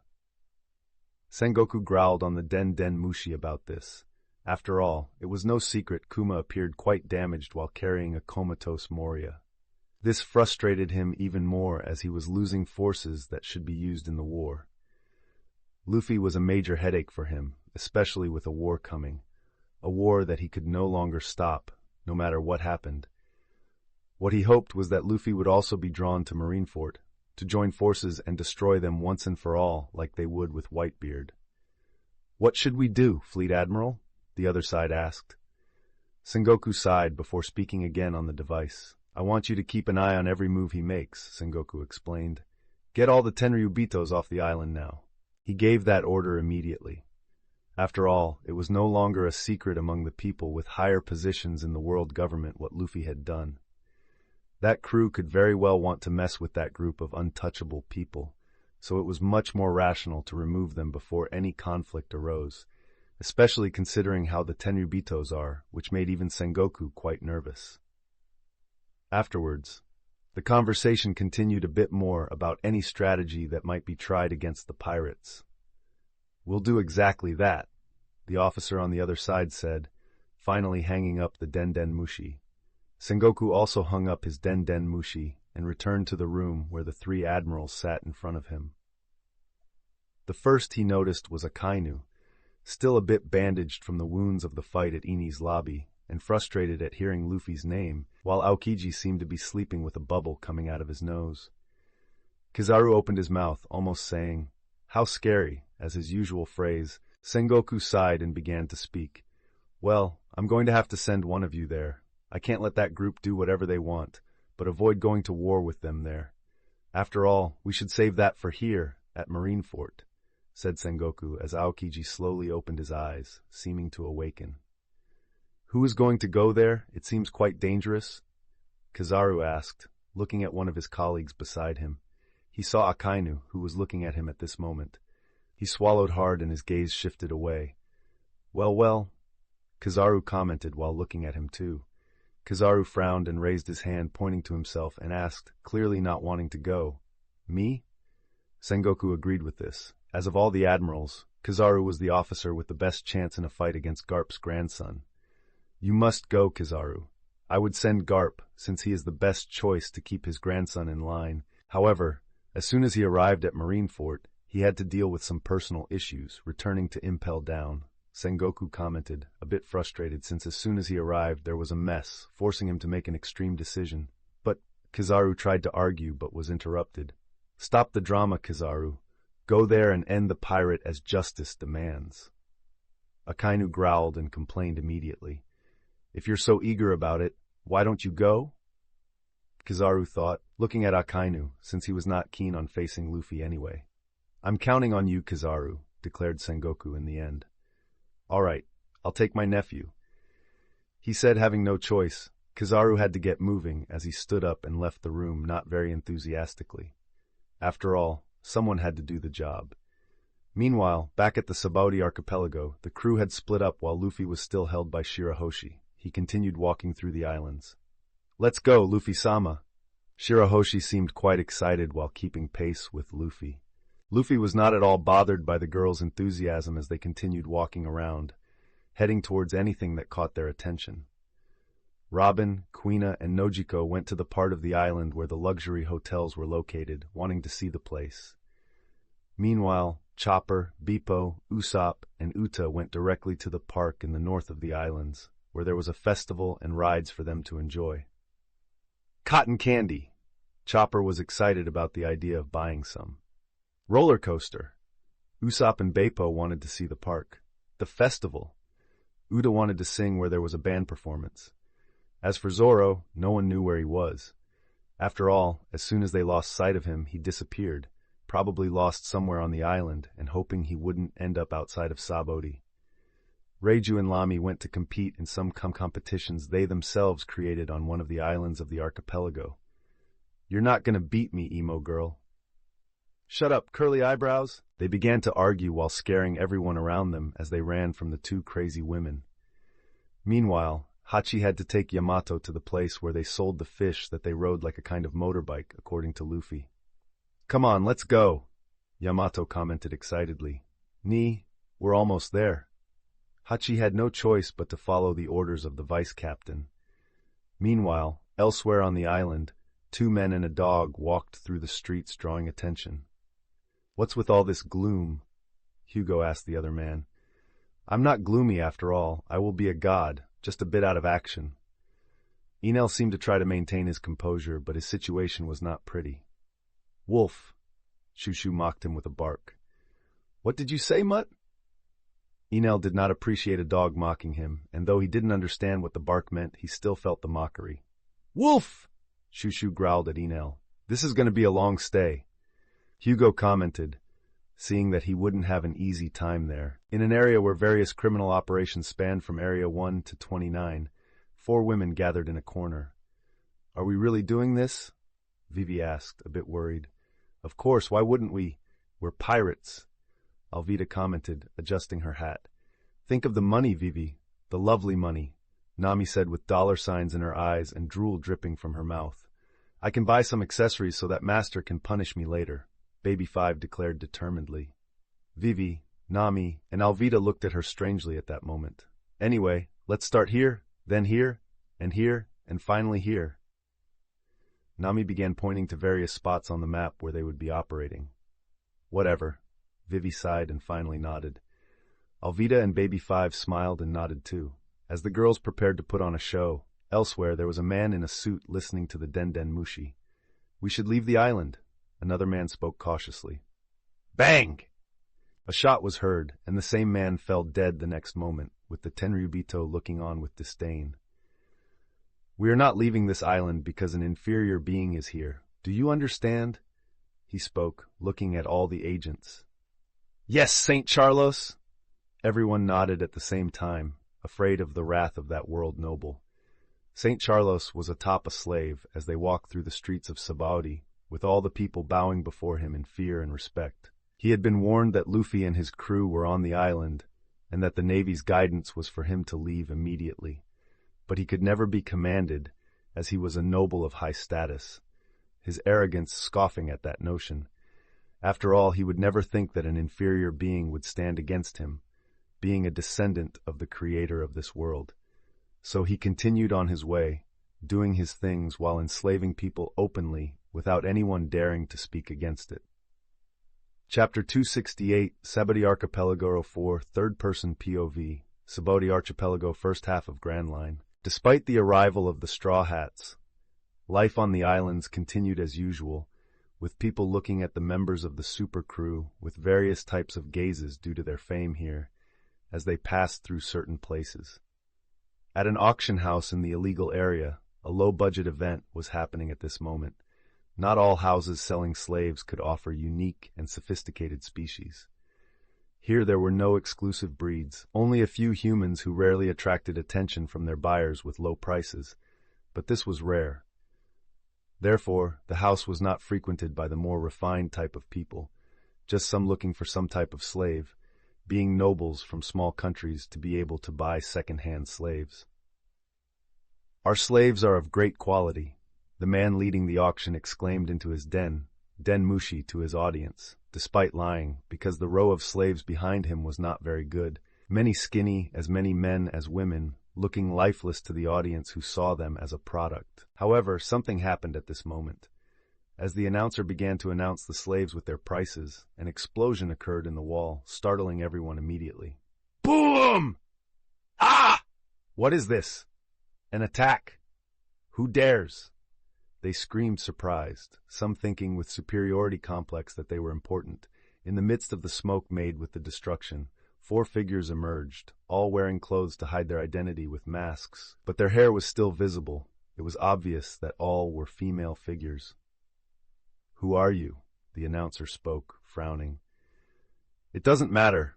We're here to rob you, the woman with orange hair said simply. And, before the man could react, she raised her hand, generating a wind that threw the man away, and the people quickly began to become alarmed with their personal guards standing up to protect their masters, who tried to escape by going to the door at the back. However, the woman with blue hair made a hand movement, creating a wind vortex, stopping them from continuing to try to leave the place with the wind wall rising and them stopping in front of them after some guards collided and were thrown back. What is this? Someone screamed. Who are you? A small noble was afraid of the women. Are they Akuma no Mi users? They were worried, seeing that they were fruit users and quite powerful. Maid? A woman with curly hair commented. The other woman with black hair took a few steps while only nobles looked at her in fear. Her hands began to transform into machine guns. This is for the master and his punishments, she said with determination to herself. You better hand over all the jewels and money, otherwise it won't end well for you. The woman who called the maid said with a fierce look while all the people were afraid, and the slaves on the stage surprised by this development. Give me, give me. The woman with orange hair created claws, beginning to steal purses and jewels from all the members, while she began to play with the power of wind at her feet with excited eyes while no one could do anything against that. Something is happening inside. One of the guards outside heard the explosion, and soon a constant sound of wind began to arise. They opened the door and saw a wind wall, making that no one could leave from there. Inside the place, Nami wanted to keep all the treasures in her pocket or make them magically sucked. Man, I wish I had Luffy's powers right now. I'm not sure if these bags will fit more gold. She didn't stop complaining. Well, we've taken everything from this floor. We still have the safe to break into, Alvida commented. Baby 5, can you keep them here? Vivi asked, and Baby 5 nodded her head while keeping her weapons pointed at everyone present. What are you doing? You can't do this? We are protected by underworld organizations. You don't know who you are messing with. One of the event organizers complained while seeing the girls approaching going towards the safe. Vivi simply raised her hand, and the man was thrown away by the wind. They proceeded to the lower part of the auction and reached the vault. Leave this to me, Alvida said, covering her hand and weapon with armament haki. She launched herself and struck against the metal door of the vault as the metal exploded in a dented shape, flying over a pile of organized gold from the auction. More gold. Nami looked at it, fascinated, quickly passing Alvida, who kept a small, satisfied smile, and Vivi sighing. So much gold, but I can't just put it in my bag, she began to cry. I still wish I had Luffy's powers. Once again, she complained. Despite the Moa Moa no Mi having various possibilities, Nami only cared about the possibility of shrinking this treasure to fit more in her pocket during her heists. After putting all the treasures in bags, it didn't take long for them to return outside with bags on their shoulder filled with money, while Baby 5 was still holding everyone off. She had shot at some guards who tried to react, but now they were lying on the ground, proving they were not joking. How can this be happening? Someone cried. We're screwed, but these powers, they are from that crew, aren't they? People didn't take long to connect the 4 women to that group. After all, there were many reports of their fruits in the newspaper, which made them even more worried. After all, who could stop a group like them? We've finally arrived, Alvida said, looking at all the still subdued audience. Let's let them go. We have everything, Nami announced. Vivi nodded and canceled her wind vortex, allowing the nobles to finally be able to leave. Vivi turned her gaze to the slaves on the stage, looking at them with caution and lost. Baby 5, can you release them? Vivi asked with some pity. The maid nodded, her hand transformed into a chainsaw, cutting the shackles of the men and women there. After all, there were no explosive collars as it wasn't a very sophisticated auction. You can go wherever you want, Vivi commented as the slaves nodded gratefully, beginning to leave the place quickly. Let's go, Nami said, and they began to leave through the same hole they had opened in the wall. The nobles who were victims of these women began to run outside asking for help from someone for the theft of their belongings, even calling the navy, while the slaves tried to escape and the auction house itself tried to catch the slaves.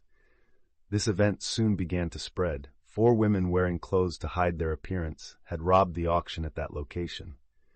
However, a moment later, other rumors began as Nami, Alvida, Vivi, and Baby 5, dressed, began to rob auction by auction, causing all the other houses to quickly arm themselves against what was happening in the lower houses, from Tree 1 to 29. Even some houses were already preparing for this. They couldn't stop them as they continued to rob everything they could, with them going to the main houses. Hey, are you listening? There are 4 women robbing the auction houses. They say they are unbeatable, and all are Akuma no Mi users. A man commented in a bar with the news. What is this? Is it serious?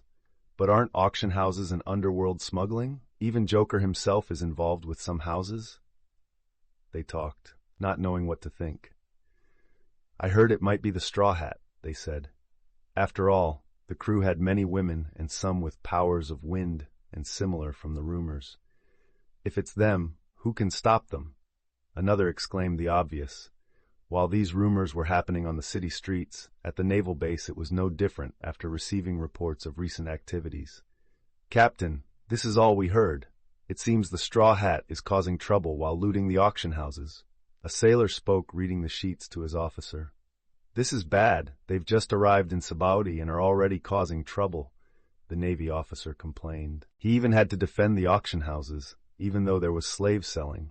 Despite being illegal, it was allowed here due to the big connections and because the Tenryubitos like to come here to acquire new slaves.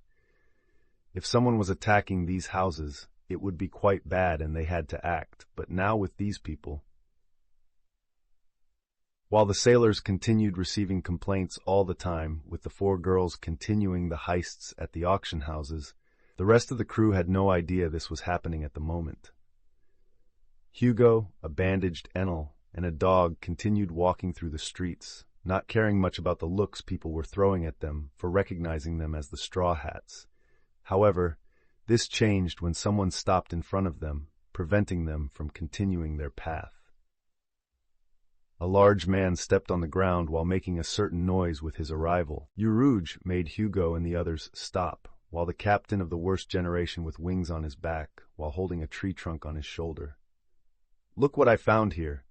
I was hoping to bump into some people who surpass my bounty, he said, keeping the smile on his face. What? Look at this! Urouge is challenging the Straw Hats. Someone shouted the obvious to the scene. They are people above 200,000. Even that dog is not something to be messed with. Another complained, after all, Shushu had a large bounty, although the wanted posters just show a common white-haired dog, and it was not a secret that he could become a Cerberus. What do you want? Hugo was the first to speak, not very friendly, while Shushu and Enel remained silent, not caring about this. I heard you are pirates with bounties above 200 million. I would like to see your strength. He spoke arrogantly, hoping to have a battle against some members of the crew. Just a mortal, Enel mocked. Woof woof, even Choo-Choo mocked, barking at this big man. Urouge saw this, but before he could finish speaking, a punch filled his face, ending his smile, with Hugo landing a big right jab, which sank into the man, and without being able to react, flew to the opposite side, hitting a bar and blowing up the whole structure, while people ran out. The Straw Hats are fighting, they exclaimed as people tried to escape from the demolishing bar. That was easy, Hugo commented, seeing that the man had already been knocked out with his haki and a bit of disdain. After all, he hadn't come to challenge them, but to fall like that with just one haki punch. Captain Urouge! His men shouted, alarmed, going after the captain in the wreckage. A kilometer from there, in another place on that street, A man was playing cards sitting on a crate while his men continued behind him. "Captain, you were right," one of his members spoke, frowning. "Yes, I said there was a 95% chance of Euroge being defeated easily. My cards never deceive," he said. This man was none other than Basil Hawkins, who still continued to see the chances with various questions for his guards. NL, with his incredible observation hockey, heard this and became curious about the man at a distance. His body turned into lightning and he flew in that direction, while Hawkins still reading the cards until he frowned and soon saw a bolt of lightning coming towards him. Chapter 269, Saboti Archipelago 05, Third-Person POV. Saboti Archipelago, first half of Grand Line. Enel transformed into a bolt of lightning and sped towards Basil Hawkins. The man cautiously watched the approaching lightning as it morphed back into Enel, who stared intently at this peculiar figure reading tarot cards. "What?" Basil Hawkins' crew exclaimed as Enel suddenly appeared before them. Hawkins observed the uniquely dressed man, clad only in pants, with large ears and drums on his back. He seemed quite intrigued by him. "I heard what you said," Enel remarked, looking at him. "How may I assist you?" Hawkins asked, somewhat cautiously. After all, he didn't need to read the cards to know whether he could defeat this man or not. Being a Logia, no member of the infamous worst generation there could fight him, except for the Straw Hats who might actually beat him in a fight. "You can see possibilities?" Enel inquired, wanting answers from this mortal. "I can," Hawkins replied, seeing no reason to lie. "Then I want some information, mortal," he stated disdainfully. "The possibility of refusal is 10%, Hawkins stated, looking at his cards and disliking the situation. "What do you want to know?" In the end, he turned back to Enel. "I want to know what the possibility of me becoming a god is." Enel asked immediately. After all, he was eager to regain his status. "A god!" Many exclaimed upon hearing the question, but Hawkins started reading the cards. Seeing the answer to the question in the cards, he debated whether to tell the truth or not, but ultimately chose to. "After all, he is a pirate? There's a 1% chance," Hawkins spoke, bracing for the Logia user's fury. 1%. Enel unexpectedly seemed thoughtful, not angry at the revelation. Suddenly, Choo-Choo appeared at the side. "Woof! Woof!" He was barking at Enel. "What do you want, mutt?" Enel grumbled at Choo-Choo, who growled back at Enel.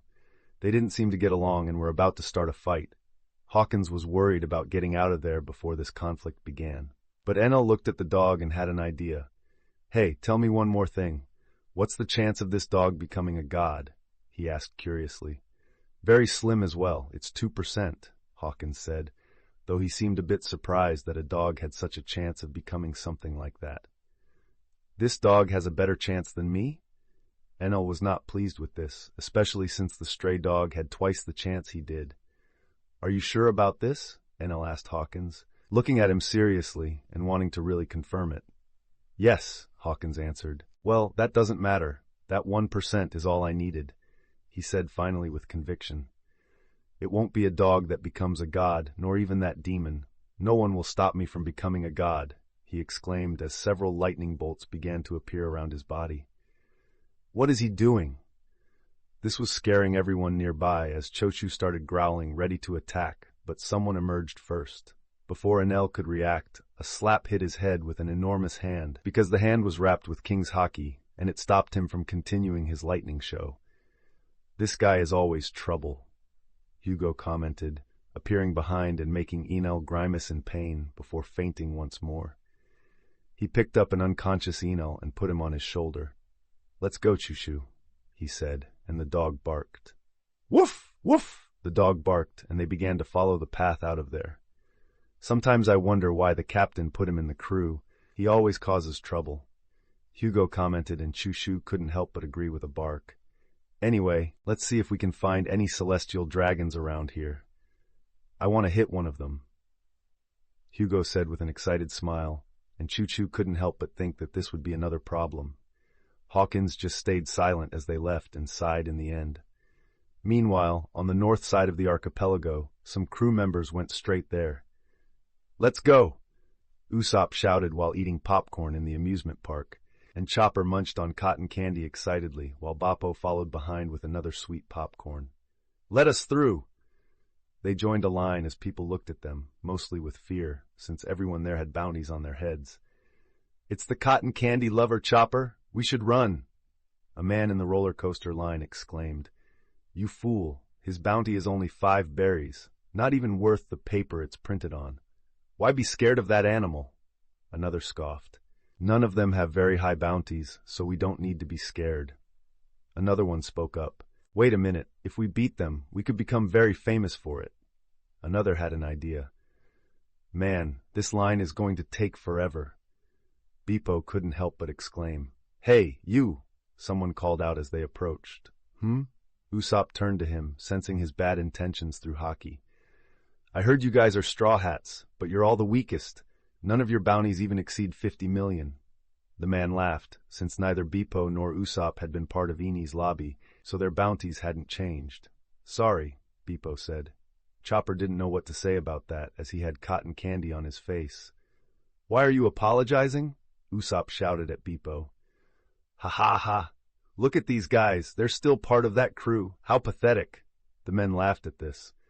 Chopper and Beepo seemed depressed by this, and before they could react, Usopp simply punched each of the 2 men. They didn't even have time to react, as they flew from the force of Usopp's punch, and he raised a pistol and shot at the men with the power of light. The air then exploded with the men inside. The explosion caused chaos in the entire park as the lights shone, outshining even the sun's light among the large trees.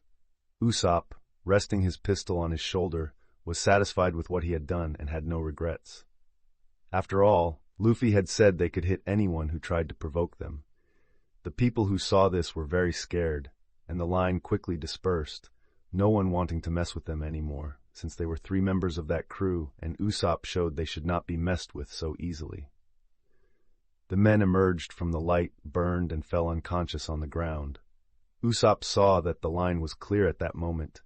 "Looks like it's our turn," Usopp said cheerfully, while Beepo and Chopper were still shocked by what had happened, but simply decided to go along and followed the long-nosed marksman to the cart. They soon entered the place and began ascending the roller coaster, with just them, as no one wanted to share the carts with such dangerous people. They soon forgot what happened, giving way to the ride, and then they began to have fun as their cart swung from side to side with the thrill of the wind hitting, everyone screaming. Usopp, Chopper, and Beepo continued having fun on the roller coaster, while elsewhere, not inside the park but nearby, a large crowd of people gathered in front of a big stage, while some people performed music, with the audience listening intently, singing and dancing. The band continued their performance until it ended, and the presenter spoke again. "Now our next performance is a girl named Uta, someone you might already know. This girl came directly from Elegia, the country of music." The man said as everyone shouted together. Uta had registered at the site and provided some data. Thus she entered the stage with everyone recognizing her as a member of the Straw Hats. People swapped their enthusiasm for caution the next moment, but Uta was not shaken by this and began to sing her song. Soon she began to affect the crowd and everyone lost their fear, starting to dance along with her. "Damn, she's really good," Scratchman Apu said, watching from afar as he moved his long arms. "I'm going to have to compete with her," he stated firmly. Meanwhile, in another location, in one of the southern parts of the archipelago, life is so good here. Nojiko commented as they sat facing the sea on a high spot, one of the penthouses of a hotel, famous for hosting people with high purchasing power. Even celestial dragons visited the place. Fufufu, that's true. Robin also commented as she sat in the chair and adjusted her sunglasses, feeling the breeze, sipping on a milkshake. Queena just nodded while sipping her strawberry milkshake, quite childlike. "It seems our girl is acting like one," Nojiko commented with a smile, as Robin also began to laugh, and Queena felt a bit embarrassed by it. All 3 women continued to enjoy the breeze at the hotel, while, on the southernmost wall of the island, the Marines were starting to spread out, but suddenly, there was an explosion near them as a bridge connecting the islands flew through the air, destroyed. "You damn!" They heard a female voice screaming angrily. It was Lami, who shouted angrily as Reiju appeared beside her, trying to kick her. "Take this, you damn witch!" Reiju yelled back. Lami used her sword to parry the kick, and another explosion occurred with the impact, and stones began to fly as the ground started to crack and was destroyed by the impact of both women. What is happening here? The Marines began to scream with questions, seeing that very strange scene. Lami and Reiju continued fighting each other ever since they left the main group, moving from island to island, blowing up everything in their path. "It's them, the maniacs we heard about in the distress calls," a Marine exclaimed and began to run. Clearly, their destruction was affecting some of the citizens of the Sabaody archipelago, as they began to receive many calls saying there were two crazy women fighting each other, devastating the streets, houses, and even trees being knocked down with their fight in the middle of the island. The situation was out of control. "Damn, we must stop them! Let's go!" the Marines said. Then the group of Marines began to run after the women who were causing explosions as they ran across the islands, each impact they made against each other causing explosions. Chapter 270, Sabaody Archipelago, 06, Third-Person POV. Sabaody Archipelago, first half of Grand Line. On an island west of the archipelago, a man with green hair stood in front of the sea, gazing at a distant red mountain. It was none other than Roronoa Zoro, looking in that direction, deep in thought. "Damn, how can they get lost like that?" he grumbled, thinking his crew was following him. But they had somehow lost their way without him realizing. Ironically, it was he who had gotten lost. "Damn, I'm going to have to go back," Zoro commented, having no other choice but to return the way he had come. Meanwhile, elsewhere, "Amazing. How much does this model cost?" Yamato murmured, looking at men selling fish motorcycles with Hachi by his side, who seemed a bit lost. The place was crowded as the man was renting out the fish. They recognized the Straw Hats, especially Yamato for being Kaido's daughter and having a bounty of 600 million. Some people were wary of Hachi for being a fishman, but had to respect him. After all, he was part of an important crew. "Damn, if we could capture him," one man spoke while keeping his gaze on Hachi, who might even have heard him. He wasn't hiding. After all, Luffy had said he would never need to do that again while under his flag and would destroy anyone who messed with him. "Are you an idiot?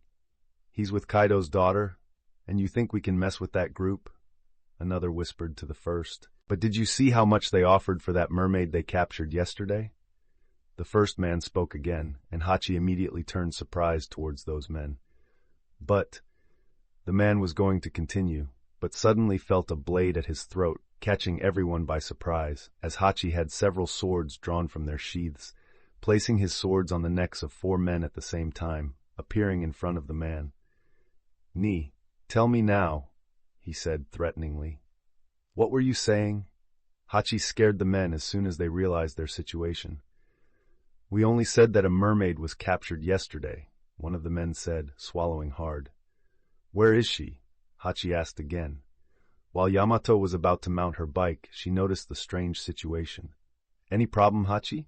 she asked from afar. But Hachi did not care to answer her, still looking at the man with the same deadly gaze.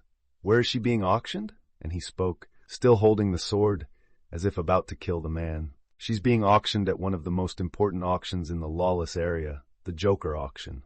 The man spoke with evident fear. "I believe I know where that auction is." Hachi seemed thoughtful. Yamato approached at this moment. "Any problem?" He was wondering why Hachi's hostility, as he hadn't even answered her. "Ni, there's a mermaid being auctioned and I need to stop it," Hachi spoke fiercely. "A mermaid," Yamato murmured, and immediately had a fierce look. "All right, let's solve this," she spoke, and the men looked somewhat surprised at that. "I wouldn't do that. I heard there will be Tenryubitos at the site. Are you guys crazy?" The man spoke immediately, making Hachi frown. Meanwhile, Yamato didn't seem too concerned, just thoughtful. "It doesn't matter, let's go." She suddenly spoke and grabbed Hachi by the clothes and threw him on top of her bike. She jumped a distance in front of the vehicle, and Hachi, a bit surprised by this, quickly asked, "Hey, do you know how to ride this?" Yamato just smiled and said, "No, but let's try." She spoke, and before they could react, she accelerated and sped forward, while Hachi screamed in fright, with her crashing into trees trying to keep the fish under control and leaving the place. "She didn't even pay me," the man responsible for renting the bikes, did not fail to shout after Yamato fleeing with the fishman. Meanwhile, in the lawless area, Luffy was with Shirahoshi at this moment, glued to his back. They walked from one side to the other, and it was obvious that he was attracting attention as many pointed at them. "Look at him! He's wearing the straw hat," the people commented and quickly tried to keep their distance. "It's him in person, Monkey D. Luffy." The pirate who is the son of the world's worst criminal and grandson of the marine hero Garp, a rookie that not even the admirals alone can stop. As people exclaimed, trying to distance themselves, no one wanted to confront a pirate with a bounty of 1,000 berries. Luffy continued walking until he found a small bar, and wanting to drink something, he headed to the establishment. "I want to drink something, Luffy-sama." Shirahoshi pointed to the place, obviously where Luffy was already going. "Yes, let's go. Let's see what they have to offer." Luffy commented with a smile as he entered the place, which quickly grew gloomy with the presence of this pirate and a mermaid on his back. Luffy stepped on the floorboards as they creaked with the old wood, and the waiter saw that man and swallowed hard behind the counter, while the air grew tense with no one able to breathe. "He's here," someone murmured. "Stay quiet. If he hears you, you're dead," another said to a friend. "Please, just go away. Nika-sama, make this man leave without causing death and destruction." Someone else was praying in a corner. Luffy approached the bar. While the man behind the counter looked pale, Luffy leaned forward and tapped the counter with a finger. "Give me your best rum and an orange juice for her," he said, while the man quickly started making the drinks with trembling hands, afraid of displeasing this powerful pirate. "Is he all right, Luffy-sama?" Shirahoshi couldn't help but ask with her gentle eyes to the man who seemed to be having a convulsion, while trembling picking up the bottle. "He's just nervous, Shira," Luffy said. He didn't care much about it, although he found it quite precipitous to be afraid in this way. After all, they think he would kill someone just for not liking his drink or something like that. But Luffy only kills someone when provoked enough for it, not over a glass of drink. The man brought their drinks and placed them on the counter, while cautiously looking at Luffy. Even the entire place looked at Luffy, expecting him to kill the bartender if he didn't like the drink. "Hey, relax. I'm not going to kill you just because of your drink," Luffy said, as he tossed some gold coins to the man, who quickly picked them up and nodded, but still looked cautious. Luffy didn't sit down and took the glass, drinking calmly. The taste was not the best, but at least it was something he could drink peacefully. Luffy took Shira's juice, and she drank it while still clinging to his back, swaying her tail, with an expression that seemed to love the orange juice. The place was relatively full, but no one else spoke at this moment, while Luffy and his mermaid drank quietly at the bar counter. Then the door opened, and a man looking straight at Luffy's back approached. "Hey, is he here after Monkey D. Luffy?" People gossiped about this man in the bar. "He can't be serious," another commented. Luffy sipped his drink and smiled, feeling through his haki the person. "Kid, I see you've been following me for a long time," Luffy commented, still with his back to the man.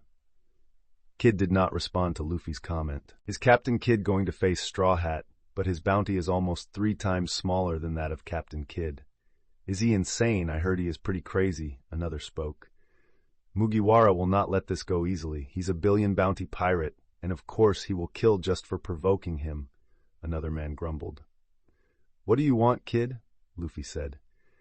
"Can't you see I'm with my girl here?" he said, and Shirahoshi seemed to blush at that, placing her hand on her face with a flush. Kid ignored the comments and looked at Luffy with a fierce gaze. "I know I can't beat him now," he said, his hands clenching. "But remember this, Straw Hat, that humiliation in Jaya will never happen again. Wait for me in the New World. I will defeat you, no matter how strong you are. I will dominate that sea. Do you hear me, Straw Hat?" Kid growled, and Luffy appreciated this challenge and began to laugh. Luffy laughed loudly while the bar was silent. "What are you laughing at?" Kid didn't like that, thinking that Luffy was mocking him. "Very well, kid. I'll be waiting for you then. After all, what fun is the sea when you don't have challenges to face?" Luffy spoke seriously. After all, a long time ago he could have killed Teach, but he kept him alive just so there would be people who could face him in the future.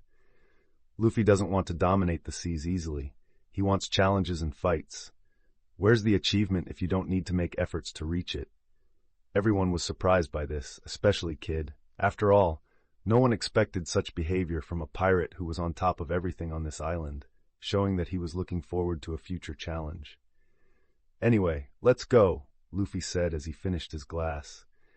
Yes, let's visit other places, Luffy-sama, Shirahoshi said excitedly on his back. Luffy walked past Kid while the man kept his gaze on him, thoughtful about his last words. Luffy didn't care anymore and continued walking, heading out of the bar. Now let's go. Luffy was going to comment, but soon noticed that there was a strange change happening on that street at the moment. All the people who had been circulating the area were now kneeling. What's happening, Luffy-sama? Shirahoshi looked confused, and Luffy simply glanced with narrow eyes to one side of the street. At the start of the street, there was a group of people in suits with a man in the middle, one who wasn't wearing a suit but a very peculiar white outfit that Luffy knew very well. After all, he had already killed 2 of those beings. How interesting! Luffy couldn't help but murmur then, as people knelt on the ground hoping not to receive the wrath of that Tenryubito. They were surprised by someone simply walking through the place without kneeling. Hey, who is he? A woman spoke in shock, but when she saw the flag on his back, next to the mermaid clinging to him, she swallowed hard. Luffy walked towards the Tenryubito and his forces, while everyone still knelt, also amazed by Luffy simply walking, which would make anyone there a dead man. But Luffy seemed oblivious to it, and everyone was wondering what he was about to do, while the Tenryubito himself, on top of his slave, didn't even know the danger he was running at that exact moment. Chapter 271, Sabaody Archipelago 7 Third-Person POV, Sabaody Archipelago, First Half of Grand Line. St. Charlos was a world noble who treated everyone who was not a celestial dragon with disdain, inferior beings whom he could kill and enslave at will, and no one could do anything about it. Today, he was out in Sabaody with his family. While his father and sister were somewhere else, he decided to look for some new concubines for his harem. He also liked to collect many different races, and today he was particularly excited because he had heard about the auction of a recently captured mermaid, which was happening in that very district. Immediately, he canceled his trip to the amusement park and called his father, who would meet them soon at the auction, so St. Charlos continued to head to the big auction with his guards. He looked at his mount, a large man he had made into a slave some time ago, whom he used to ride while the man crawled wherever he wanted. The man hardly seemed to have any life left in his eyes. He just obeyed. Charlos was getting a bit frustrated with the delay this slave was having in continuing the path, and quickly started kicking behind his head, stepping on the man's ear. "Come on, you're too slow. That mermaid is going to be auctioned, and I want to buy her. If you delay me, and she's sold before I get there, I swear I'll make you regret it and make you beg for death," he said, growling as he continued to assault the man, who looked just like an empty puppet. Beside him was a pirate who had also just been bought at another auction. The man also looked at his miserable life, unable to react. After all, he had been caught by a celestial dragon and now had an explosive collar. Nothing could be done against that. The only thing he could think about was his future miserable life, which could not be better than the man this world noble was sitting on top of. Meanwhile, the men around him, in suits, who were government agents, calmly looked at the situation as if it were normal, already accustomed to St. Charlos's personality, doing nothing about it, just to keep him as one of the descendants of the creators of this world and protect him with their lives. "If I hear right, so there's a mermaid being auctioned right now?" A voice emerged at that moment, while Charlos was still venting his frustration on his slave. He impulsively ended up responding to the unexpectedly asked question. "Yes, a mermaid is being auctioned, and I will have her in my tank. I'll make her try to run from my piranhas. It will be so much fun," the man said, imagining the scene, until suddenly he blinked and looked forward, hearing that there was a man with a woman on his back standing in front of them. His gaze was stunned as he looked at that man with his mouth open, but it wasn't just him. All the people at the location looked stunned and at a loss for words. Luffy was there standing, not caring if he was in front of a celestial dragon. Luffy just calmly looked at the world noble while his arms were crossed. "Hey, is this really happening?" One of the citizens immediately shouted, while others also spoke. "What's going to happen?" Another murmured. "Is this Monkey D. Luffy? Does he not know that he can't mess with a celestial dragon?" Others exclaimed. "He's dead," another said. "Yes, he's messing with a god of this world." Charlo still looked at this whole moment at Luffy with a shocked look, as if he was simply going to pull out his gold gun and point it at Luffy and just kill him. You, St. Charlos murmured, while his group of agents was at the height of nervousness, wondering what Luffy was planning to do. "What's wrong with him, Luffy-sama?" Shirahoshi asked curiously. "I don't know, he must be sick. Look at the snot coming out of his nose. That's why he wears that helmet, to not pass the virus to other people," Luffy murmured. St. Charlos seemed to have heard the most absurd thing in the world, because he didn't say anything else but to pick up his gold pistol and was about to aim at Luffy and shoot. But something at that moment caught his attention, which was the mermaid on Luffy's back, when he saw her tail swaying beside him, which left him even more surprised. "This is a mermaid," he said, seeing her pink tail and her curious gaze. "She's the most beautiful mermaid I've ever seen," he exclaimed as more snot dripped from him. I want her now," he exclaimed joyfully while his men seemed to frown. Shirahoshi looked scared by his reaction. "Luffy-sama," she murmured, hiding behind Luffy. You want her?" Luffy simply asked calmly, while everyone didn't know what to expect from the answer. Everyone knew the mermaid was part of his crew, so they felt that something terrible was about to happen at that moment. From a distance, a woman eating pizza stared open-mouthed at the scene. Hey, what is he going to do?" Bonnie asked, somewhat worried. Luffy's question took the celestial dragon out of his joy, and he looked at Luffy with a fierce gaze. "What are you doing standing, you inferior being?" he said to Luffy, who seemed not to care. "Why would I kneel to a celestial pig?" Luffy commented, making everyone gape at that moment with a grimace. Even St. Charlos himself was alarmed by it. He grabbed his pistol this time and pointed it at Luffy. "Take the mermaid off your back and I'll kill you," he said, not wanting to damage such precious merchandise. "Hey, celestial pig, did you know I usually kill people who think they can take my crew?" Luffy said, leaving people speechless once again. Killing a celestial dragon was something no one had ever thought to hear in their lives, so what Luffy was mentioning would defy the logic of this world. St. Charlos wasted no more time, immediately shooting at Luffy. Luffy saw the gold bullet coming out of his gun. It had sea stone in it, to kill devil fruit users as well. But Luffy just watched that marble moving in slow motion in the air and scoffed at it. St. Charlos didn't even realize when Luffy was already in front of him, cocking his arm back and delivering a punch. The man was imagining Luffy lying dead on the ground with him taking the mermaid to show off to his colleagues and merry geois. While the glass of his helmet was breaking with Luffy's fist coming at him before anyone could react, the man only realized something was wrong when he felt pain with Luffy's fist burying into him, making even time stop with it. Everyone saw the scene freeze on that street in a millisecond, while Luffy sank his fist into the face of St. Charlos, a being who was supposed to be untouchable. After all, touching a celestial dragon was like declaring war with the greatest power in this world, the world government. The scene had entered people's subconscious while it was recorded for the rest of their lives, until finally time returned to normal and before anyone could react. The celestial dragon simply flew backwards, crashing into one of the buildings on the street and exploding the building right after. The explosion made everyone look alarmed at that. Did he really do that? Someone spoke in the midst of the silence, with the only sound being the debris flying caused by the body of the celestial dragon. Everyone was shocked once again. "I can't believe this," another said, looking through it, stunned as well. He. Bonnie seemed to have a convulsion from a distance with that. Kid had a shocked face too in front of the bar as he watched the scene. The celestial dragon's guards were silent for a second, wondering what really happened, until the explosion began to settle down and they finally came out of their state of shock. "Do you know what you did? You touched a god of this world," one of those men said, and Luffy just shrugged. "Come on, call an admiral. I don't care," he commented, and no one could argue against that. After all, this man had already fought 2 of them. Luffy was at a level where hitting a celestial dragon was something simple for him.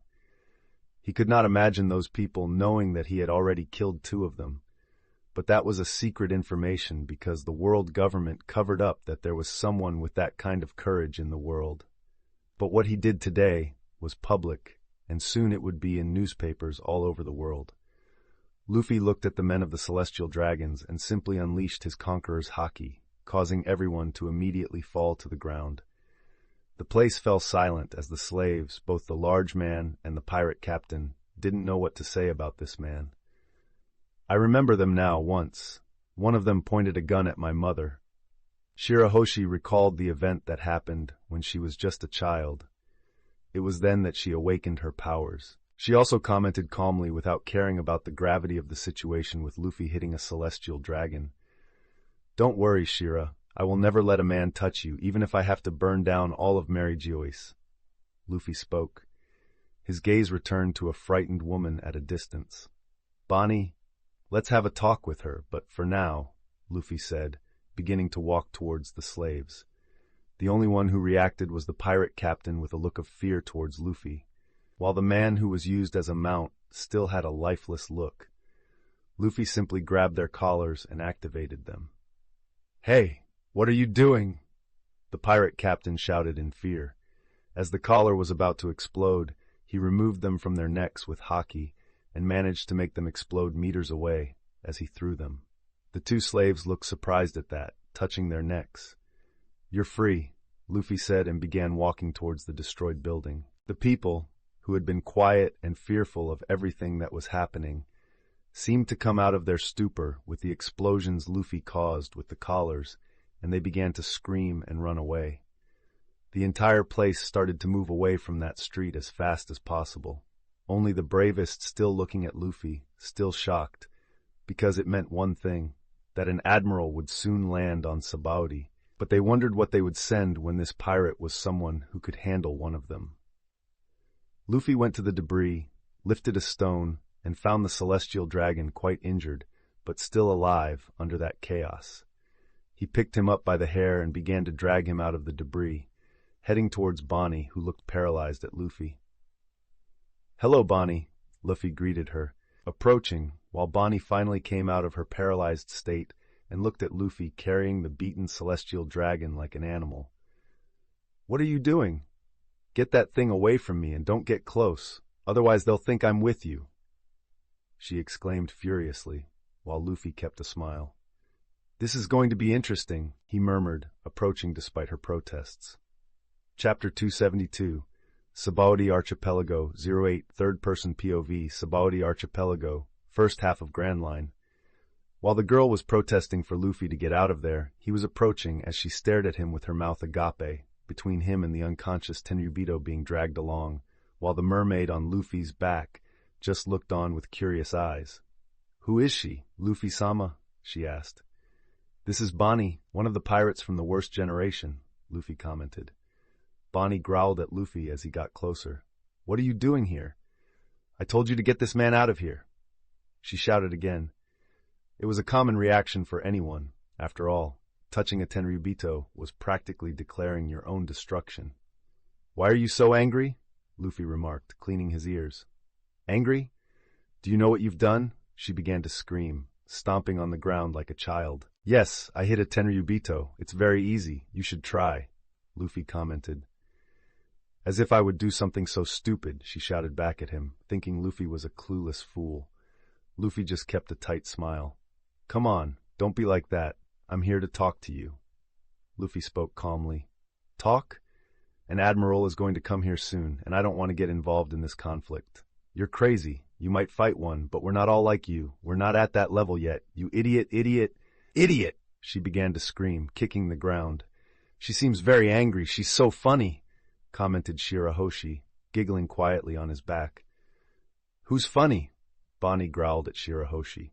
Luffy just shrugged, Bonnie reaching a point where she could no longer bear to talk with these crazy people, and turned around to leave as quickly as possible. "I met your father a few days ago," Luffy suddenly said, and the girl immediately stopped, turning and looking at him with stunned eyes. "It was funny.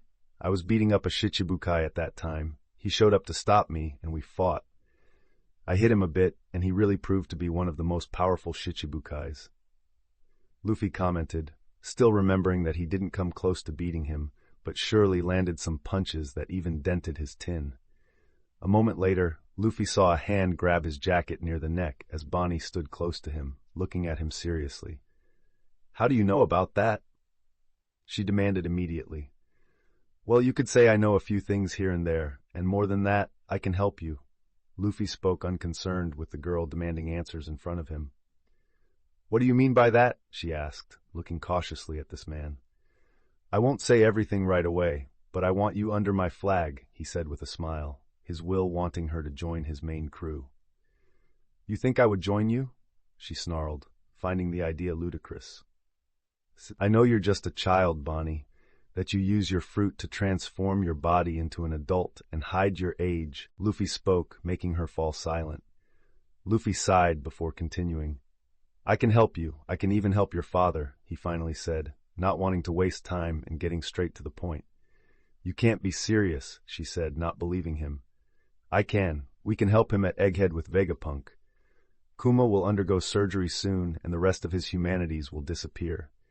There's nothing to do now, but in the future I promise I can help you," Luffy spoke, keeping a serious tone with the girl.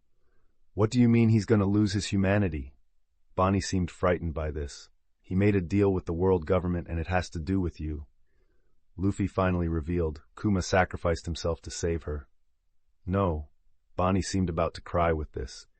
"I don't believe you," she spoke immediately, her life being full of lies and she not trusting people easily. "Luffy-sama." Shirahoshi seemed a bit surprised with this. Bonnie was so stunned, she didn't even feel someone approaching and hugged her. She looked and saw the mermaid who was with Luffy appearing with a warm hug and gentle eyes. "It's okay. If you want to cry," Shirahoshi commented while maintaining a hug on the girl. Some tears fell from Bonnie at that moment, as the mermaid continued to hug the pizza-loving woman. Luffy nodded calmly while holding the unconscious and bleeding Tenryubito in his hand. As people looked on from a distance, none daring to approach Luffy out of fear. "My father is really going to lose his humanity?" she asked Luffy, crying. "Yes," Luffy admitted. "But that doesn't mean you can't help him in the future," he said finally, as the girl seemed to be crying a lot at that moment. Luffy continued. "If you want to know something, Bonnie, I know where Nika is," he said, now causing the girl to look up in surprise, still in tears, maintaining a stunned gaze at Luffy. "How do you know that?" she growled at Luffy, while Shirahoshi remained confused upon hearing the conversation, and ended up returning to Luffy's back at that moment. "How would I not know about Nika?" Luffy commented more to himself than to her, his gaze returning to the girl and continuing. "As I said, I know many things." He turned his attention to a confused Shirahoshi and smiled. "You see this mermaid on my back?" Luffy said. "Me?" Shirahoshi looked at Luffy, confused, waiting for what he would say about her. "What about this mermaid?" Bonnie asked, wiping her tears, but still the words about Nika seemed the only thing to her. "She is an ancient weapon, one that possesses the power to destroy the entire world," he spoke calmly. He was already talking about Nika. Mentioning the ancient weapon wouldn't make much difference now, and Luffy had made sure no one was listening to their conversation, especially about having a fallen Tenryubito there. Bonnie grimaced at Luffy's assertion, while Shirahoshi looked confused and pointed to herself. "I can destroy the world?" Shirahoshi asked, confused. "You can, you're just not ready to control that power yet, but soon, the whole world will fear you." Luffy smiled at her. Despite not liking to refer to Shira as a weapon, he still couldn't lie about her heritage. He then turned back to Bonnie, who was grimacing at what she had heard. "Anyway, I'd like you not to tell anyone about our conversation, and I believe I can help you in saving your father. You'll find all this under my flag, and if you have your own crew, there's no reason they shouldn't also get involved in the fleet I'm building." You know that the enemy is the world government, and it's a much more powerful enemy than the pirates of the New World," he said, pausing before continuing.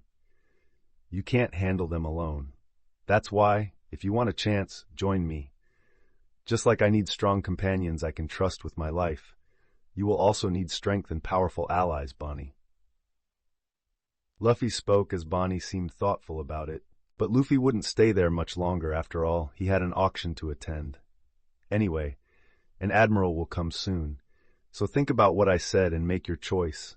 Join me or go your own way, but remember my words. Luffy spoke and began to withdraw while pulling the Tenryubito by the hair again, looking like a beaten dog. Meanwhile, people were closing in, hiding, as Luffy passed through the street, while people continued running. Bonnie watched Luffy walking away with his mermaid and the Tenryubito, seeming to come out of her state of shock. She had entered several times since Luffy started talking to her and turned around, kicking the ground.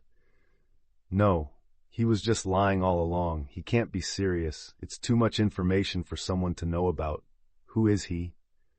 Anyway, I'm not going to trust a madman who hits a Tenryubito like it's nothing, she said to herself and started to leave, heading in the opposite direction from Luffy. Meanwhile, the news of Luffy hitting a Tenryubito so hard quickly spread through the marine channels, as such a significant event couldn't be kept quiet for long, even though all the agents with the Tenryubito were still on the ground, knocked out by Luffy's haki. "This is horrible. He hit a Tenryubito," a uniformed man shouted in alarm, as everyone in the room quickly grimaced at what they heard. "This can't be happening."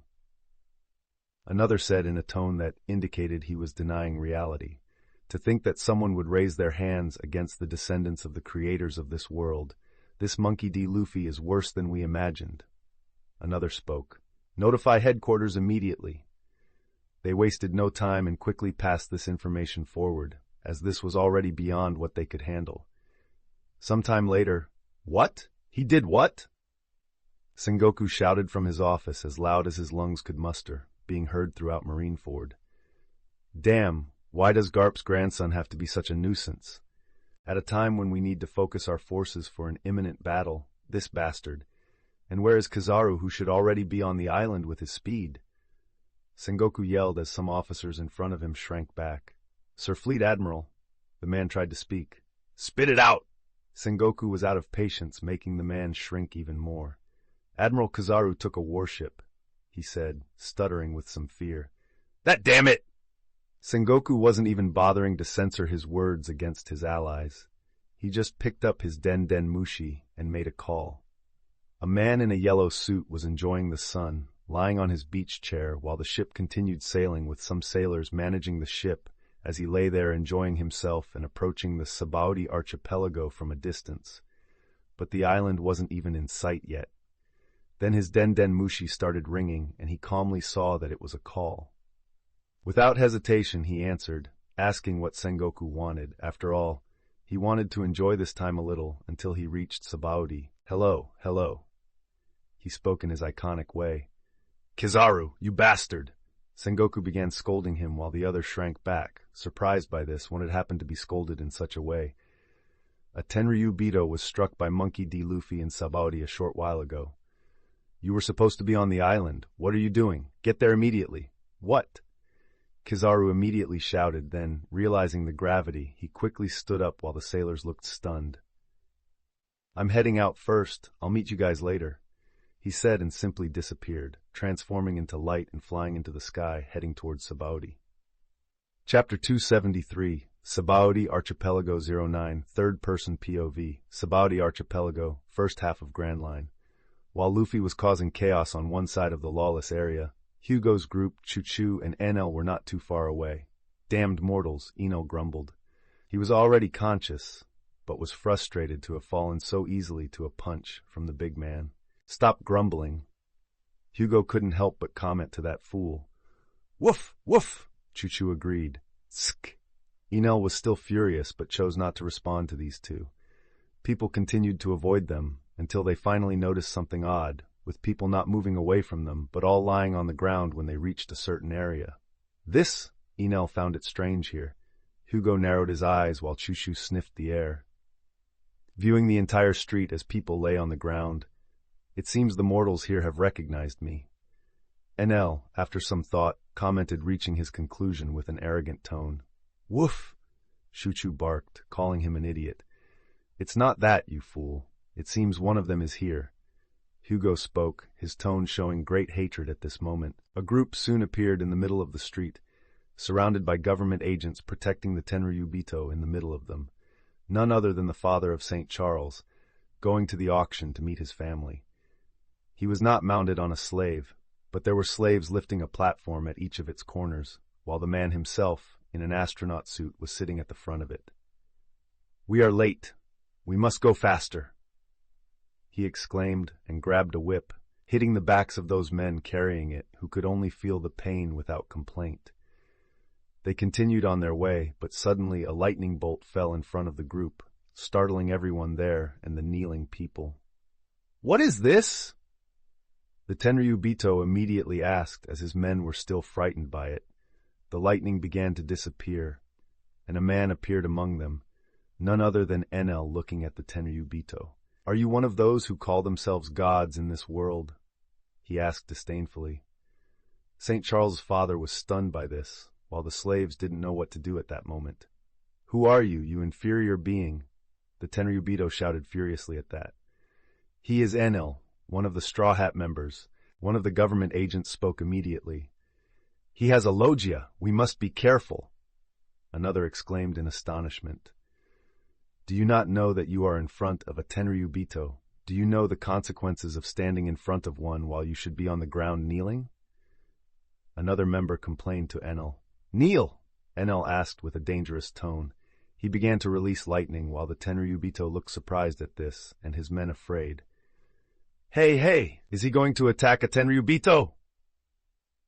One of the kneeling people couldn't help but exclaim, seeing that.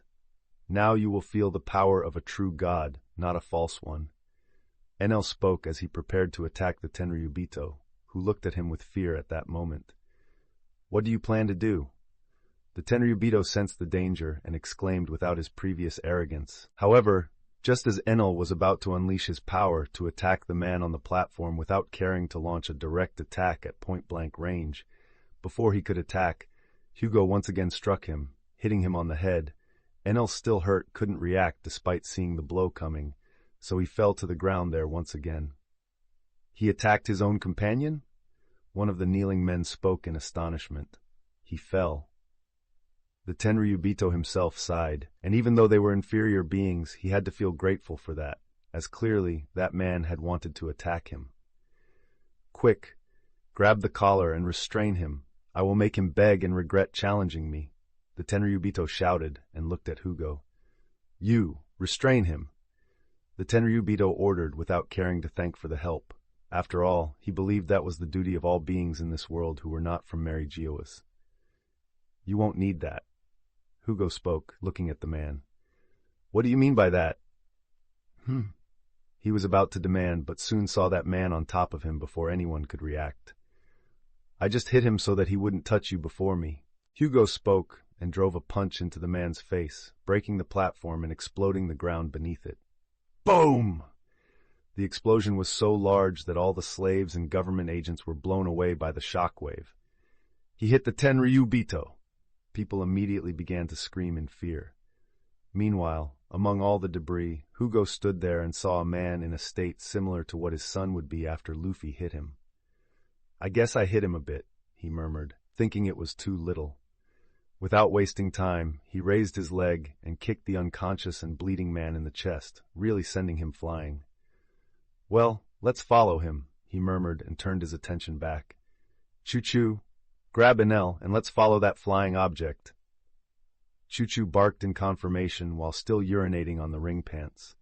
He went to the clean side of the clothing and bit, pulling the unconscious god, and started to follow Hugo. They quickly advanced against the Tenryubito, falling in the distance. On the other side, Bonnie was walking while heavily stomping on the ground, frustrated. She didn't know why she was doing this, but at that moment, she was following the man who was carrying the Tenryubito through the streets. She didn't know when, but at some point, she just started to follow him after turning around. After thinking about everything she heard, she could not ignore after hearing all that. I'm going to regret this. I'm going to regret this. This pirate is going to screw me over. She began to speak, but still continued towards Luffy. How dare he say those things to me? She was growling with so much anger. Bonnie-sama is following us. Shirahoshi looked back while seeing Bonnie following at some distance. Are you going to keep grumbling the whole time? Luffy asked after hearing Shirahoshi, clearly hearing the girl in the body of a woman speaking angrily. Shirahoshi began to laugh. It seems like she's taken a liking to you, Luffy-sama, Shirahoshi commented with a giggle. Who's taken a liking to whom? Bonnie shouted furiously. Luffy shrugged as they continued on to the auction without caring about that woman. Some time later, at the auction itself, where there was a drawing of Joker from the underworld, the big event had already begun. Various nobles from all over the world were gathered there, waiting for the event to start, as there was a rumor of a mermaid to be auctioned off that afternoon. Everyone eagerly awaited the event, while slaves continued to come on stage and people placed bids, wanting to buy, and more importantly, there were 2 Tenryubitos present. Where are Daddy, brother, and his friend? The woman dressed in an astronaut suit murmured, dissatisfied, as they were all late. They were a single group of 5 Tenryubitos who came to Sabaody at this time, which was her fiancé, her father, brother, St. Charles, and a friend of his to buy new slaves and take them to their mansions in Merry Geols. They'll come soon. Let's enjoy and buy all their slaves. The Tenryubito, who was her fiancé, commented with a smile. You're right, darling, she spoke passionately. As people tried not to make eye contact with them, since anything like that could mean death for them, the auction continued. It was after several slaves were auctioned off that the main event finally emerged. And now, we will present our most valuable asset, a mermaid directly from the sea, captured by one of our hunters on the island's edge, the man shouted, as everyone screamed excitedly. There is the mermaid! They watched enthusiastically as the large glass aquarium appeared on stage, and the short green-haired mermaid, who was none other than Kami, who had been captured yesterday. She looked around fearfully as she was placed with an explosive collar around her neck and kept in the aquarium, unable to break it. Let's start the bidding, the presenter began. 50 million, shouted one of the nobles. Bidding starts at 50,000 berries, the presenter shouted with enthusiasm. 100 million, another exclaimed, doubling the amount of the first. We have 100 million. Anyone else? The presenter shouted. I bid 150 million, a third spoke. 170 million. 200 million, a man wearing a crown exclaimed. 200,000?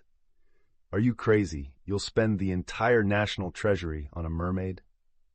One of the ministers spoke up and asked his king not to be so reckless in spending so much money. Ha ha, look, it's a mermaid. I will have her in my tank, and she will be displayed to all the nobles at the palace to show my status, that king said, pleased with the idea of having such a luxury article. But suddenly, someone raised their hands, and it was none other than a Tenryubito beside his fiancée. 500 million, he exclaimed, leaving everyone stunned with that. 500 million! Even the auction presenter couldn't believe what he heard. Are you buying a mermaid? His fiancée asked beside him. No, of course not. I'm getting her for your brother. If he's willing to pay 500,000 for her, then I will keep her. He spoke with a smile, and his fiancée nodded. No one else spoke, after all. No one could contend with the authority of a Tenryubito. I'll give you 1, I'll give you 2, I'll give you 3. The presenter was about to finalize this item when suddenly time seemed to stop. Suddenly, the entrance door began to crack. A gap started appearing on its side. In one corner of the auction, the walls began to crack. Another wall began to crumble on the opposite side. In the ceiling, another crack occurred as it began to collapse. 5 explosions occurred at the same time at this moment, exploding on all sides at once, leaving everyone scared at that moment. Boom, boom, boom, boom. Chapter 274, Sabaody Archipelago, 10 third-person POV. Sabaody Archipelago, first half of Grand Line. All sides began to explode, starting with the door. What's this? The people inside immediately exclaimed with this disturbance. An enemy attack? Don't they know there's a celestial dragon in here?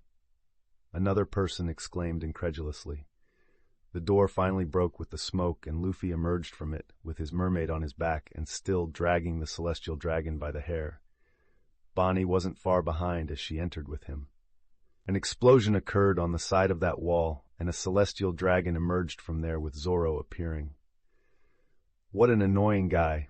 I had to hit him," he complained while looking at the man who appeared out of nowhere in front of him and asked him to kneel. So Zoro simply hit him and brought him here and appeared by chance at this auction. "Those are celestial dragons." The nobles practically went pale, seeing a celestial dragon fallen on the ground in front of Zoro, and Luffy dragging the other by the hair while he was unconscious at the entrance of the place. "No, this can't be happening!" Members from various countries quickly shouted, while the presenter, in front of the poor man, turned so pale. Not just from the fright, but from who had caused harm to them. After all, Monkey D. Luffy was there. What could they do to stop a pirate of 1 billion berries? "Brother," the female celestial dragon immediately exclaimed. You dare touch the gods of this world?" Her fiancé exclaimed angrily, clearly wanting to kill Luffy and Zoro, but not before making him suffer for such a thing. However, his voice was soon muffled by the auction's screams, as another wall exploded, revealing more destroyed interior, with Hugo emerging right after the destruction while holding another celestial dragon by the neck. "I finally caught up," Hugo commented satisfied while holding the man with a sadistic look. They had destroyed his life a long time ago. This was a chance to avenge these beings. "Daddy!" The celestial dragon complained again, dazed seeing that, not just her brother, but her father looking beaten while blood was dripping all over his face with his helmet all destroyed. "How dare you do something like this? I will kill you, but before I will take all of you to Mary GOIs and torture you for such affront. Call the Navy immediately." The fiancé immediately shouted. He didn't even know who these pirates were, and didn't care. This celestial dragon couldn't believe that something would happen to him. So he wanted to catch them immediately in his peak of hatred against the inferior beings who hurt his peers. However, a crack began to appear in the ceiling at that exact moment. Immediately, another explosion followed, with a huge fish emerging from there and immediately flying downward, while the celestial dragons themselves were the landing spot and could not react while being crushed by it, destroying all the benches around with people becoming even more alarmed. There was a woman piloting that fish, and it was none other than Yamato smiling on that creature, and Hachi a little away from her, right behind on the back. "We've arrived," Yamato celebrated, knowing she had arrived at the location after getting the information with Hachi. "That's true," Hachi commented while looking at the mermaid on the stage, but his gaze returned downward, and he went completely blank when he saw that Yamato, piloting it in that way, ended up crushing world nobles in the process. "Nee! What did you do?" Hachi couldn't help but yell with a grimace. However, his voice once again was muffled with an explosion coming from the other side of the wall. Boom! The wall broke and figures began to emerge from there, being 4 women with masks. "We've finally arrived," Nami shouted excitedly. "The master is here." Someone seemed quite happy too amid all that dust. She wore maid clothes and was none other than Baby 5. "How do you know?" Vivi asked. "I can smell him," Baby 5 spoke proudly. "That's true. I can also smell the scent of my husband," Alvida agreed beside her. "What a weird way for you two to find Luffy," Nami and Vivi shouted at the same time. Soon, the 4 women who had robbed at least 30 auction houses in this area arrived at this location after hearing about a big event happening here. Then they came to make big money from the audience and the auction house's safe. So, Nami took a step forward and shouted, "We are robbing all of you." She demanded and looked at the people, a bit surprised, since nobody cared about them while they kept their eyes on just 4 points in the room. "It seems they didn't even notice us," Vivi murmured. "It must be because of that." Alvida was already pointing. One finger pointed to Yamato, who was still happy to have arrived, while Hachi was quite worried. Meanwhile, there were 2 celestial dragons below them, fallen and injured. The second time she pointed was to the opposite side. There was Hugo holding another injured and unconscious celestial dragon by the neck. There was Enel being dragged by Choo-Choo as he was pulled by his clothes into the auction. Alvida pointed for the third time to Zoro, who was near the entrance scratching his head while looking at the celestial dragon fallen on the ground. And her last pointing was to Luffy, who was at the entrance, with it destroyed, grabbing another celestial dragon by the hair while dragging him. "This is why nobody cared about us breaking into the place," Alvida spoke calmly. Since everyone at that auction kept their eyes wide and mouths open at all those surreal scenes happening around them. After all, who could imagine that in a place in this world, 5 beaten celestial dragons would appear? The mermaid on the auction stage seemed oblivious and quite confused about what was happening. However, below them, where the other slaves were kept before being auctioned, an old man seemed to open his eyes at this moment, having a quite wide-eyed look. What were all those explosions? A giant next to him looked up, wondering, while the old man stayed there with eyes quite surprised by what he was feeling with his observation haki. Then he began to laugh. "It seems quite interesting things are happening," he had to admit. "What do you mean by that, old man?" the giant asked the elder, not understanding his words. "Never mind now, let's get out of here," the old man announced, and the giant with only one eye on him, as if this elder was a madman. Back to the auction, everyone still remained in their daze. They attacked the celestial dragons, all of them. This thought was in the witnesses' heads. Nobody could believe what was happening, nor could they even breathe with that. But the first to react were their own girls from the group, as they kept their masks to hide their identities. "What are you doing?" Nami immediately jumped, using Soru, and appeared in front of Luffy, grabbing him and starting to cry to her husband. "How could you attack all the celestial dragons?" she began to scream. "Why did you do something so stupid? Don't you know we are doomed now? The Navy will send the 3 admirals." "Ah, finally found you. Thought you guys had gotten lost," Zoro commented, seeing Luffy and Nami grabbing him at this moment. "Do you have the nerve to say something like that?" Nami immediately shouted at him. "You also attacked one of them," she began to complain while crying. "Ah, found you," Hugo spoke with a small smile. "Ended up running into one of these things. You too, from what I see," he said with satisfaction. "Guys, I'm here too!" Yamato shouted, seeing them waving her hands. "You guys caught these white-dressed guys. How funny," she said, laughing. "Why is this happening?"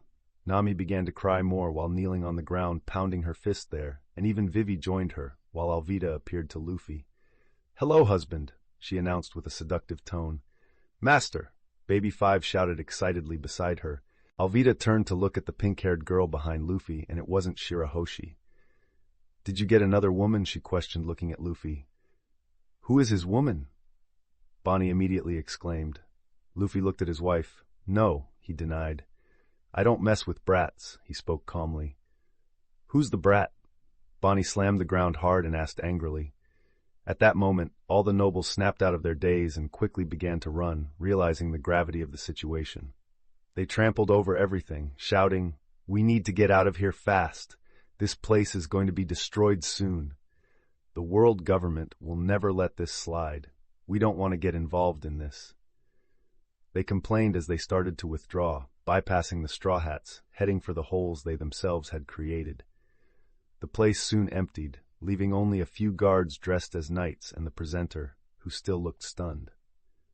"Well, it looks like we still have some company," Luffy commented, looking at all the soldiers. But suddenly, a conqueror's haki emanated from somewhere that wasn't any of them, causing the soldiers to feel the wave of power, and they all collapsed unconscious soon after. Everyone with good observation, Haki looked on in shock, except for Luffy, knowing it wasn't any of them who had caused this power. Those less proficient thought it was Luffy or Zoro who had a more developed conqueror's haki. Hachi immediately jumped off the fish and went to the aquarium on the stage at that moment. Hachi. Kami was surprised when she recognized him, as was Hachi. After all, he did not know that it was exactly her who had been captured. "How were you captured like this? I always told you to be careful," Hachi shouted. It had been years since he last saw the mermaid, since he left the Fishman Island with Arlong. The girl was just a little girl then, but he recognized her after all these years. Behind Kami, a red starfish emerged. Hachi! It was pretending to stay still on the back of the mermaid to avoid drawing attention, trying to get out of that situation.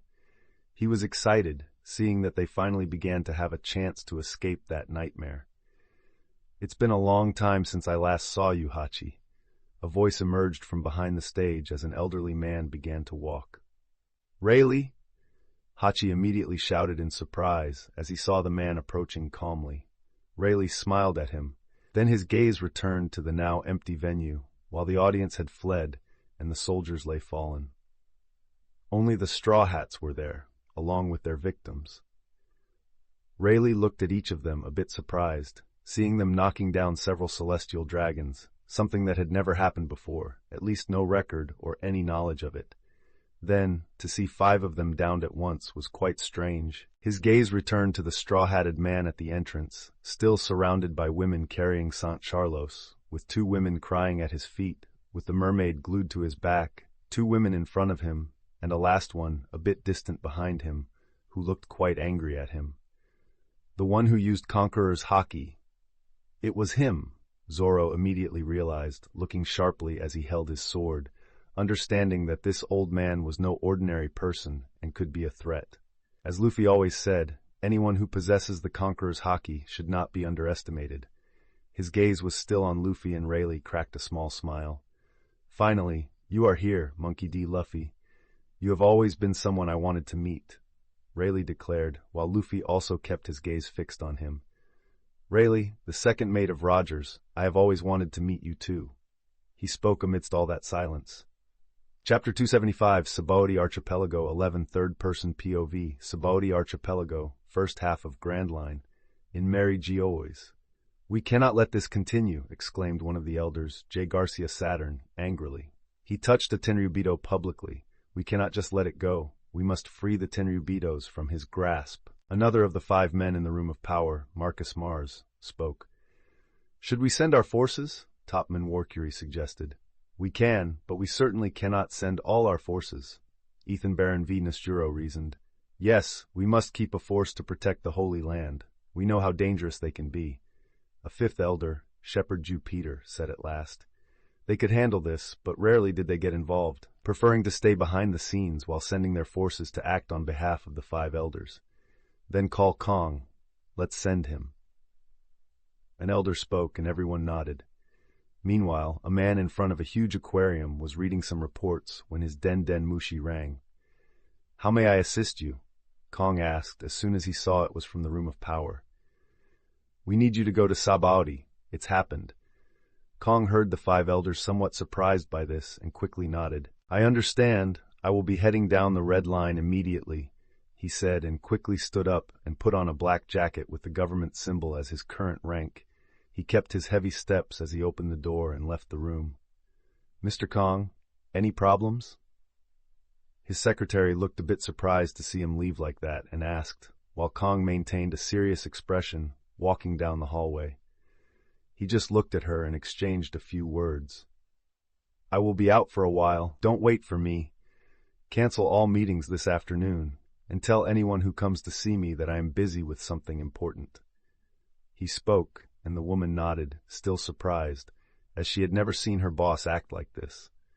Kong was one of the big names of the world government. As a former fleet admiral who commanded the Navy at the time, Rox and Roger dominated the sea.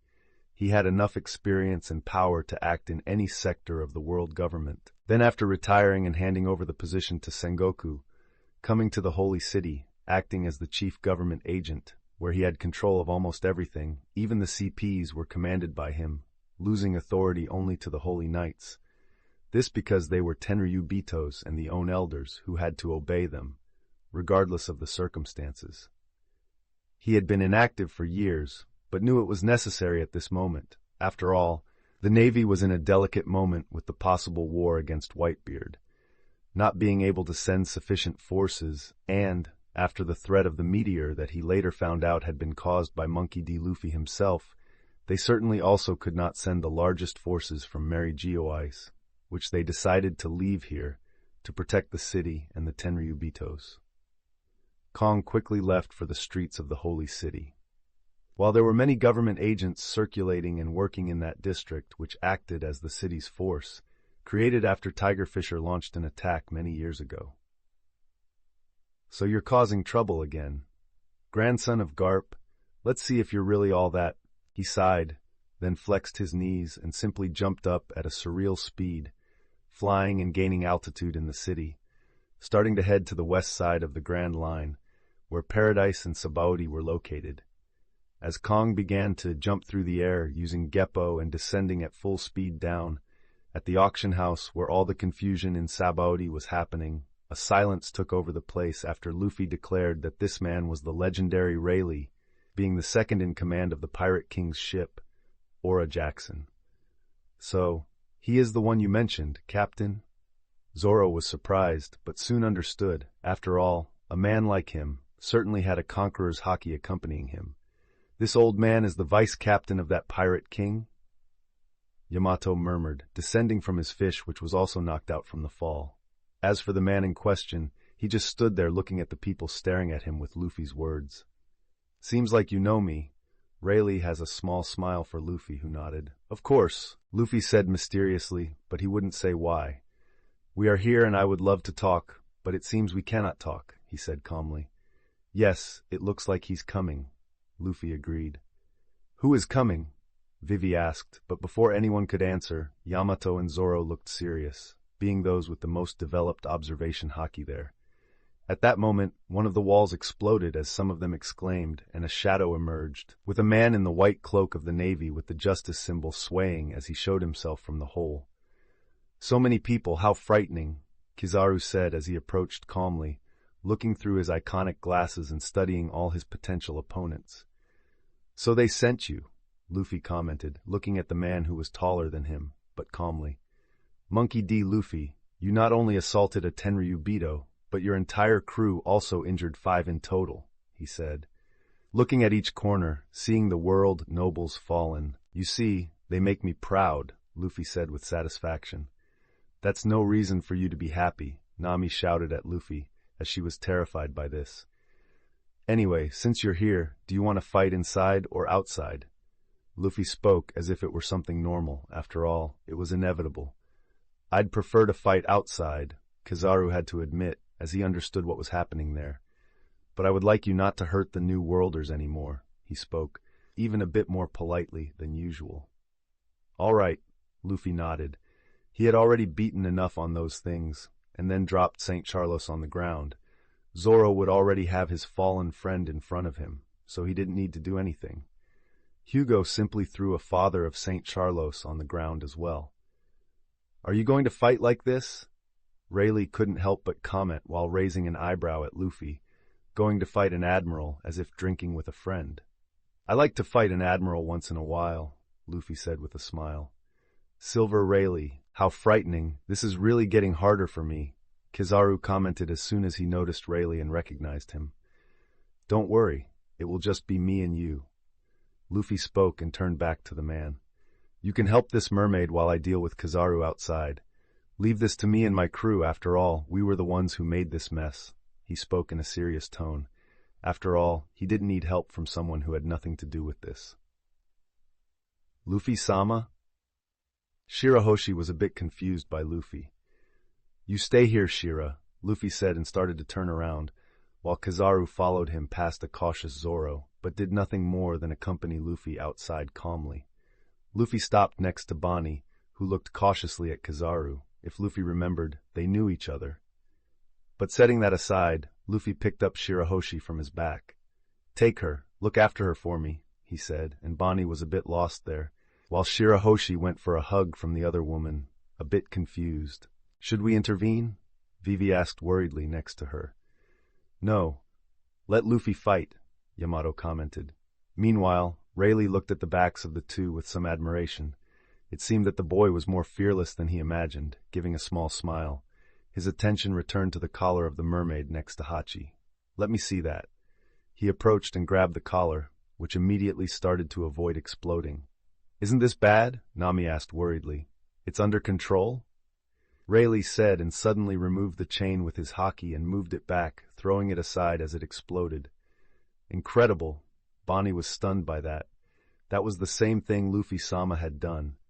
Shirahoshi commented. Luffy continued outside and Kizaru accompanied him as they simply walked as if they weren't about to start a fight.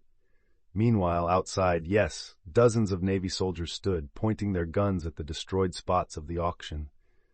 "It's him!" they shouted as soon as they saw Luffy coming out, immediately pointing their guns at him.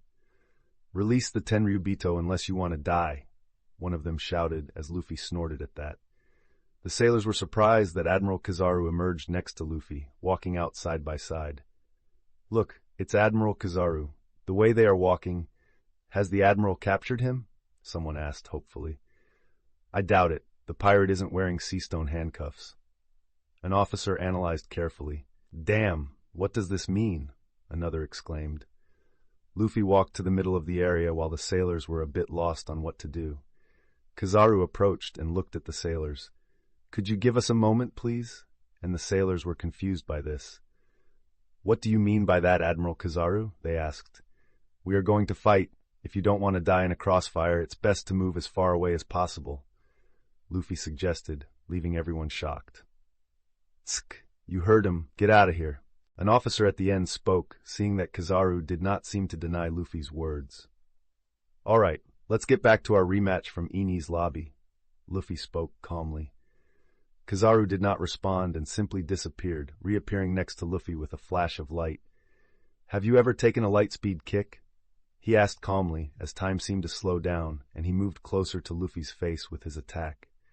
"You know I have. You should use a different line for that attack," Luffy commented calmly. Kizaru frowned with Luffy messing up his performance and then launched his kick while his leg was glowing. The impact was immediate, on Luffy's face, generating a collision force with wind while the ground began to crack at that moment and the terrain sank. Boom! Despite the destruction from his kick, Kizaru was surprised that Luffy didn't even move while maintaining his face slightly turned due to the impact. He removed his foot and Luffy touched his jaw. "That was a nice kick," Luffy commented calmly while spitting out some blood from the damage he suffered, but maintained a calm look at Kizaru. "However, you'll have to do better than that now," Luffy said as he faced the Admiral, ready to fight for real. Chapter 276, Sabaody Archipelago 12, Third-Person POV. Sabaody Archipelago, first half of Grand Line. The Admiral Kizaru is already on the island, a pirate pointed in the distance, as Luffy and Kizaru stood facing each other in that space, after the Admiral's first move.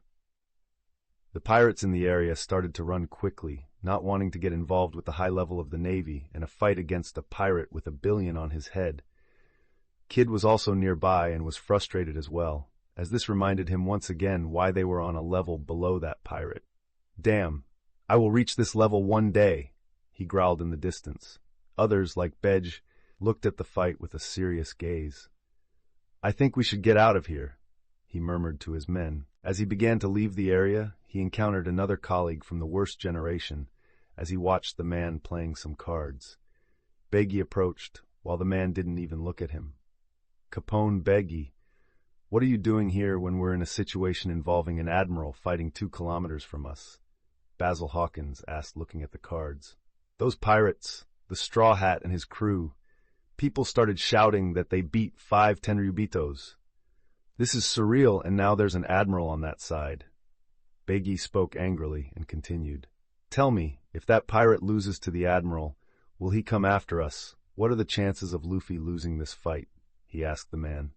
Basil Hawkins heard his question and nodded with the man's reasoning and turned his attention back to the cards as he began to play.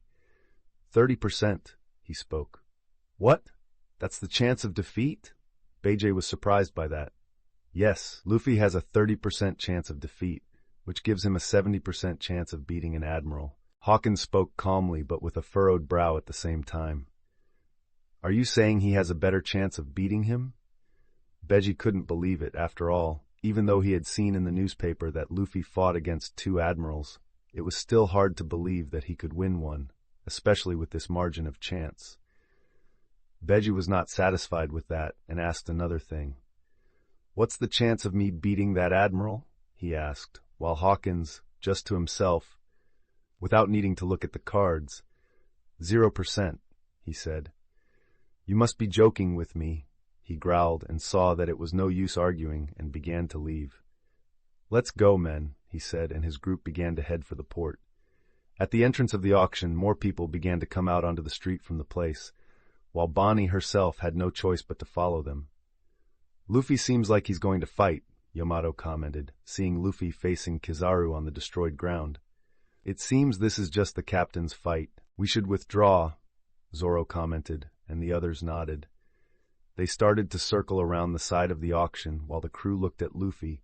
One of them was Rayleigh, who had a sparkle in his eye seeing Luffy, a rookie, facing one of the Navy's greatest forces calmly. Hachi was by his side while he brought Kami. "Look, the Straw Hat Pirates are running. We shouldn't let them escape." The sailor noticed this and began to shout in the distance. "Let's capture them for justice." They quickly began to chase after them. "Let's go!" Nami shouted as some Navy shots began to be fired at them. "These bastards!"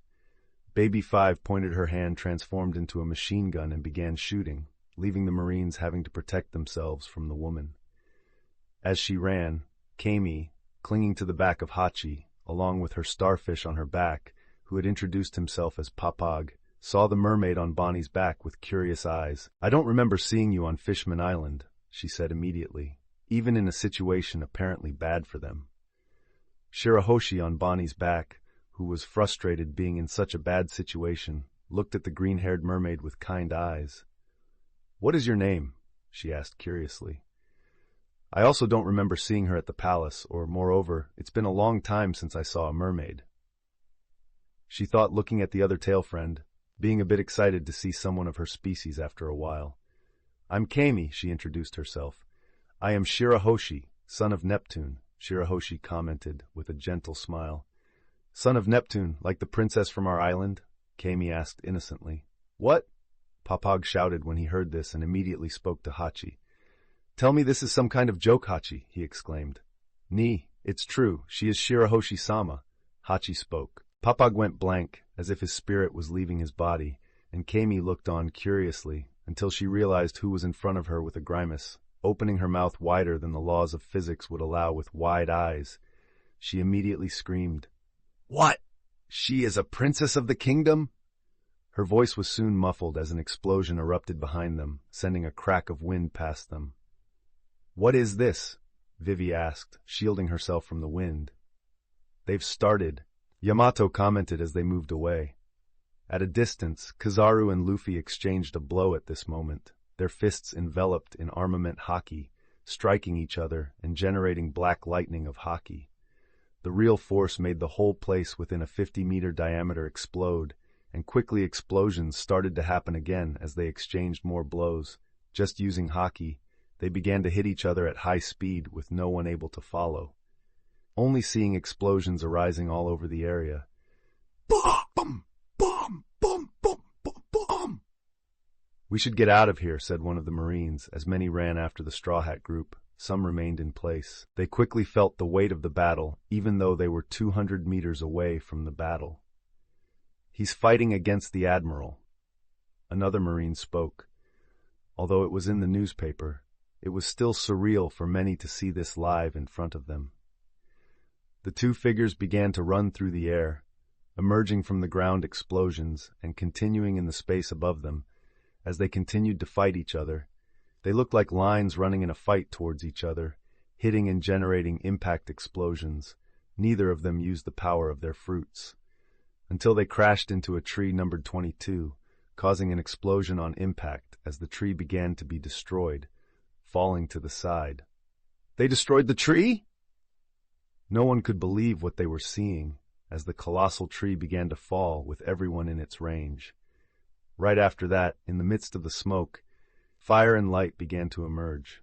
They finally decided to use their powers. Explosions with beams of light began to cover the air, while flames flew against them, exploding despite the blinding light of everything that was happening. They continued, but the flames seemed not to lose while exploding with the energy of light. The tree finally fell, with a loud sound with everything on its side rising, but an even bigger explosion occurred in the middle of the fight between the light and the flames. A sound so loud that it resonated throughout the archipelago, while Luffy and Kizaru clashed against each other in a clash of swords. Luffy held his sword, Ace, with Haki, clashing with Kizaru's sword of light with Haki too, while the sound of steel echoed everywhere, generating rays of Haki. The impact quickly overshadowed all others as everyone felt the explosion of impact flying to all sides. This looks interesting. Zoro couldn't help commenting as the girls tried to keep their hair neat with that vortex of wind. Zoro was watching it with a desire to grow as well, seeing a sword fight. "That sword?" Rayleigh commented, looking at the blade in Luffy's hand as it emitted strange red sparks. Meanwhile, the wind from the impact began to run across the entire island and reached the port of that area, as everyone felt the wind and shivered with the impact of the fight. Oroge looked at it, wondering what was happening. He stood up after he was knocked out by Hugo some time back as soon as he tried to fight them. "Admiral Kizaru is fighting against Monkey D. Luffy." Biggie approached, coming from that part of the island at that moment, while frowning at that level of fight. "This is bad." In a building nearby, X-Drake was looking into the distance with a furrowed brow.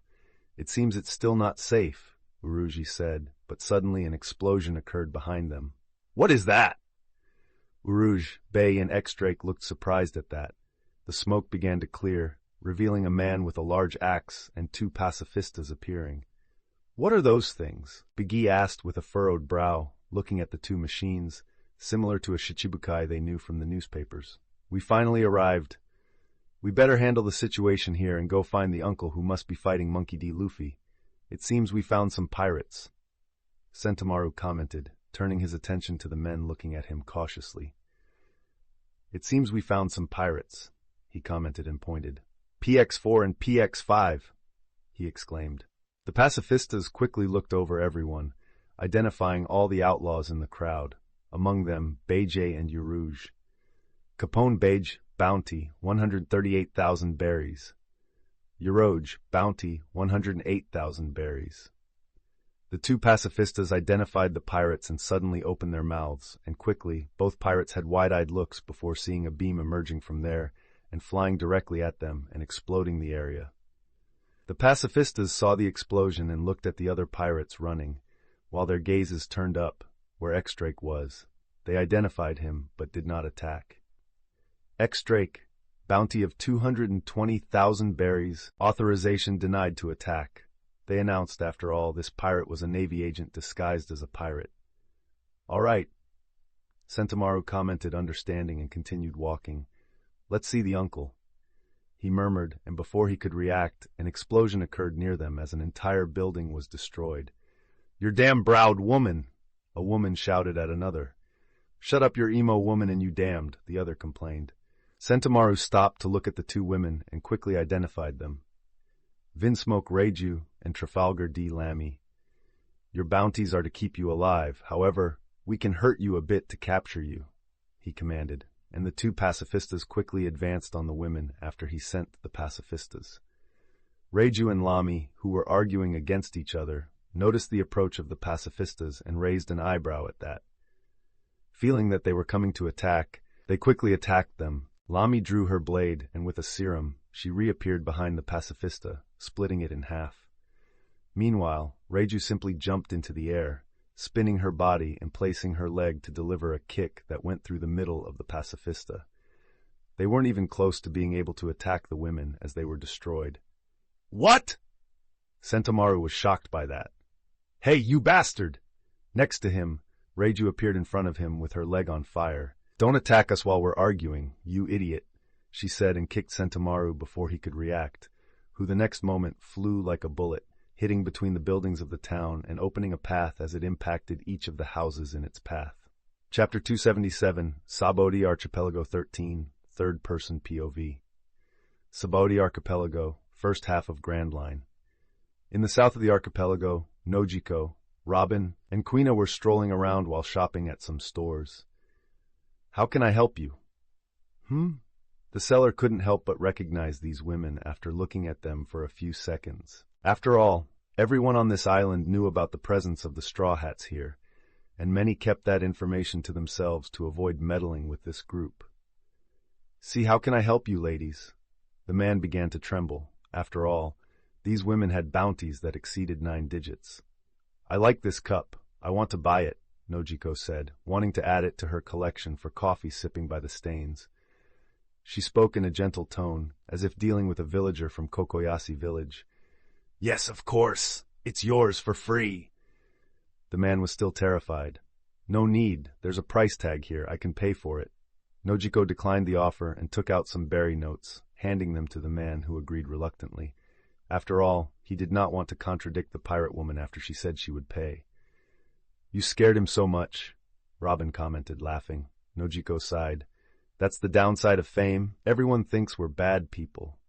Nojiko spoke, but understood very well why that was. The newspapers always depict us as people who destroy everything, especially the reports of the captain.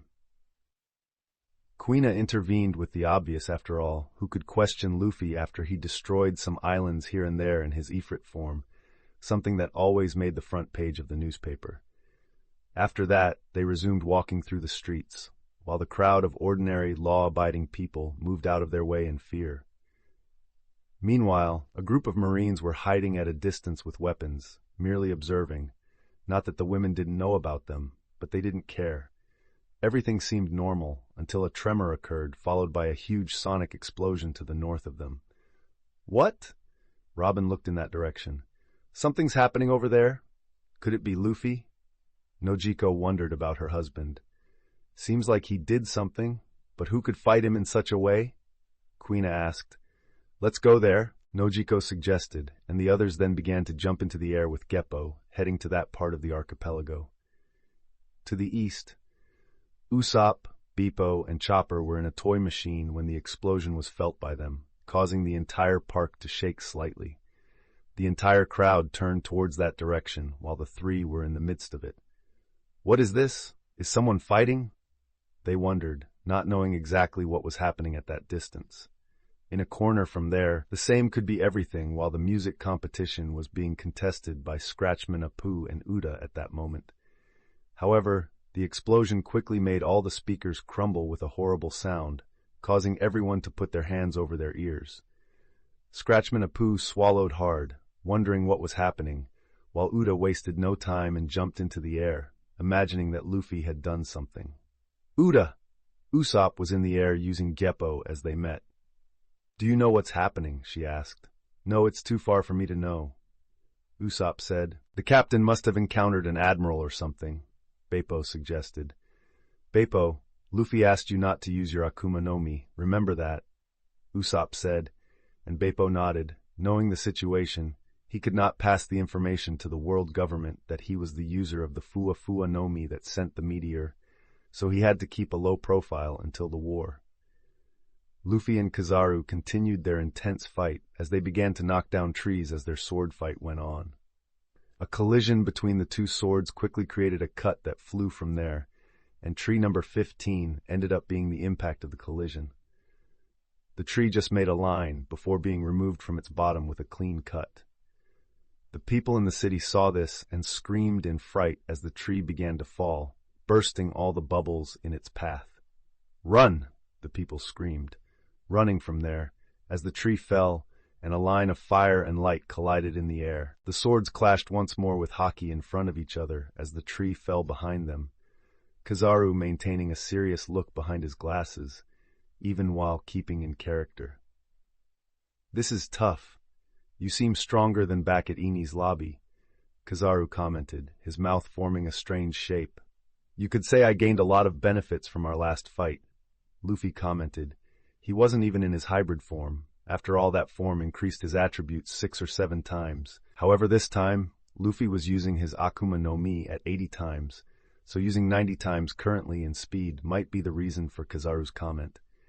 Even though Luffy still didn't have the endurance and strength of that form, he hadn't taken any damage yet by using his speed to protect and evade. "That's scary," Kizaru commented upon hearing that.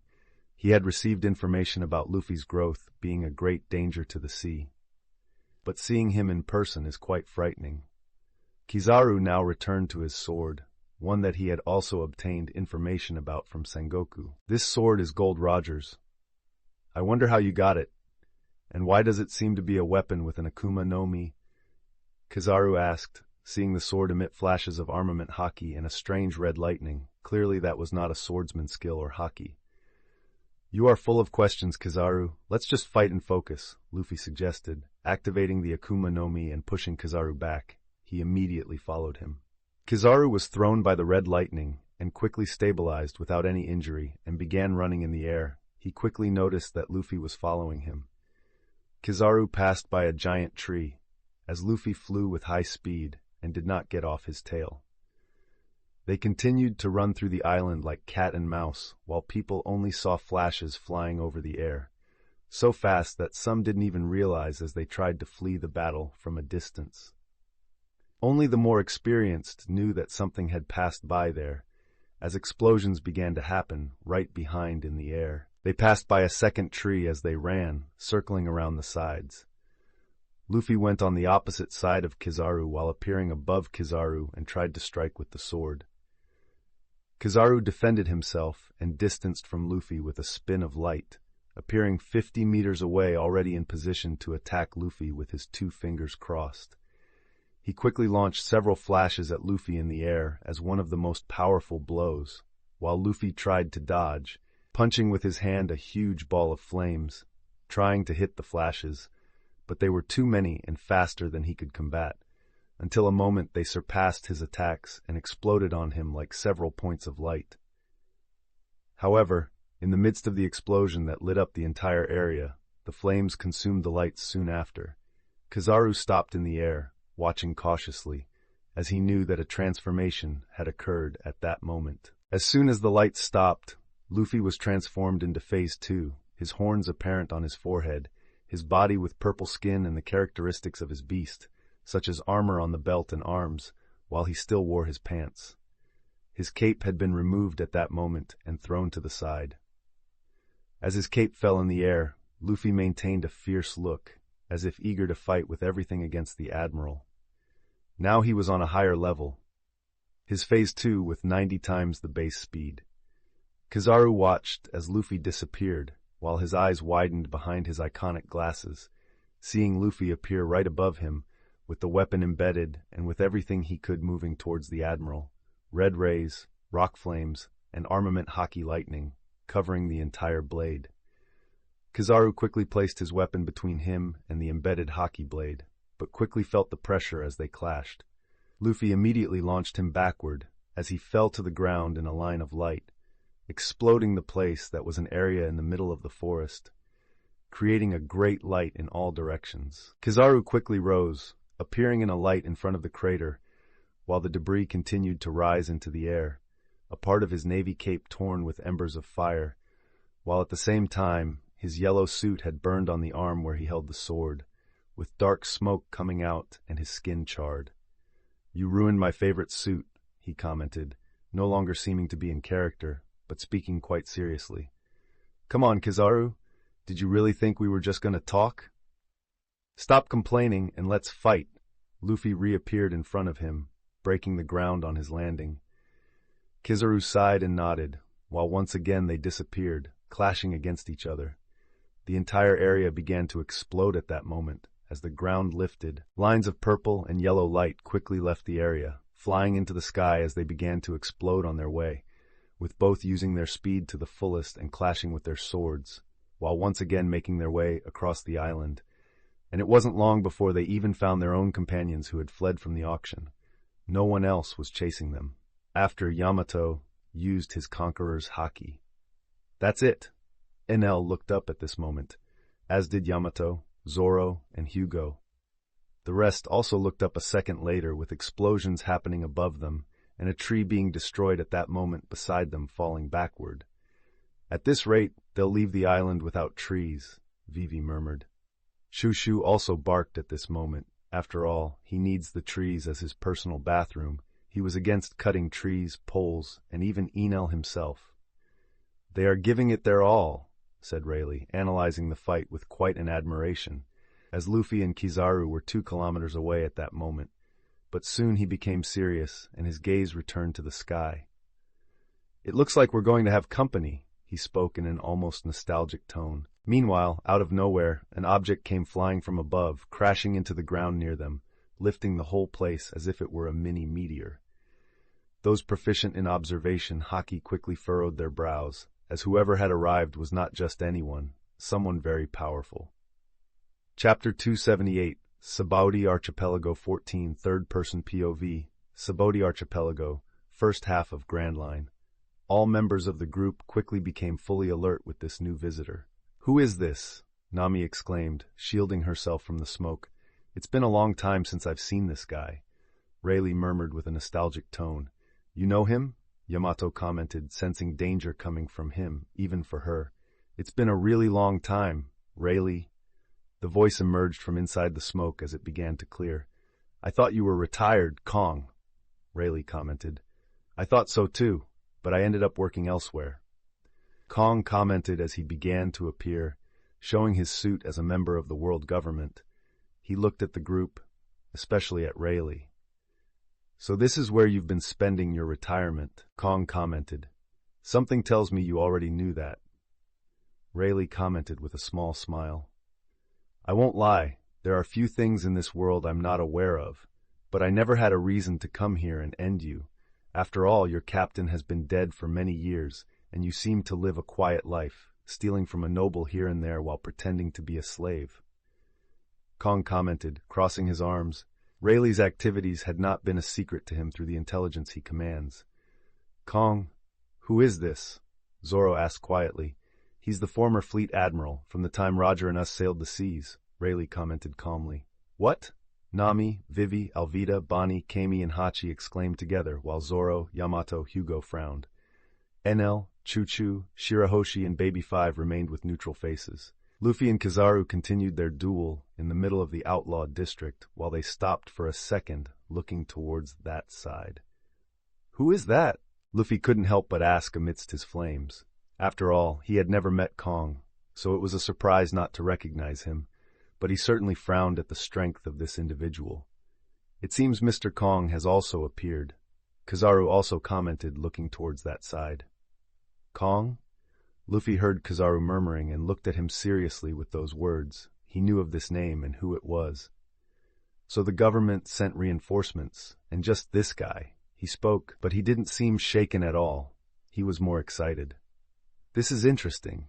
I would very much like to fight him, but first we must finish our fight, so I will leave this to my companions and even Rayleigh, although I would not like him to fight for things we are responsible for ourselves," Luffy commented in the air while still keeping an eye on Kizaru, who was also looking at him at that moment. He advanced.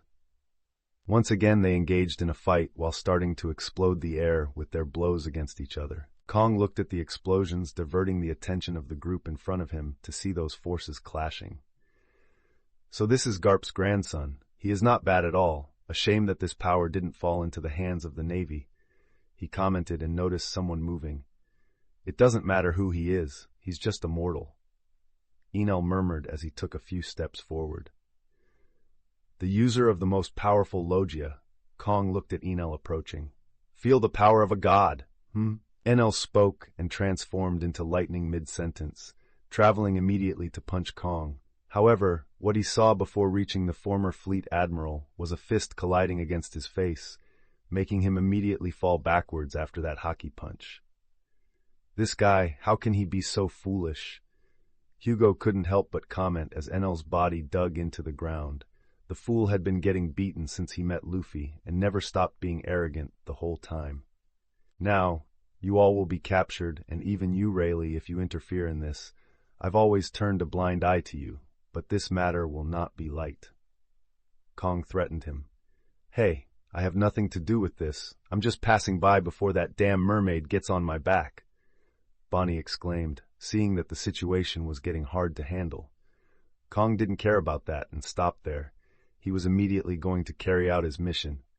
This group had been responsible for taking down 5 Tenryu Ubitos, besides their captain fighting with the admiral, so he had to capture all involved and charged at them. He kicked the ground while Enel was still wreaking havoc, and he immediately lunged his fist against the group. But someone appeared in front of the group and collided with Hugo's hand, both fists using armament hockey with their fists turned black. "You seem skilled with this hockey," but you still have a long way to go to reach my level. Hugo heard this and tried to increase his strength, while his fist grew a rock to fortify it even further.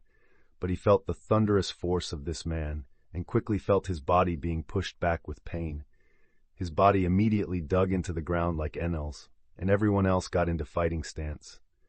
Nami overcame her fear and faced this old man to protect her companions, as her claws materialized with her wings, and she lunged at the enemy. Vivi transformed her hands into two whirlwinds. Alvida readied her club with haki. The same could be said for Yamato as she transformed into phase 1 of her Akuma no Mi. Zoro immediately drew his swords while looking at the weaker ones. "You guys, get out of here," he said, and soon a huge paw landed next to him, breaking the ground. It was Choo-Choo, transformed into Cerberus, immediately using his elements on the 3 heads. On his middle head, Baby 5 was perched while her arms transformed into various weapons preparing to attack along with Choo-Choo.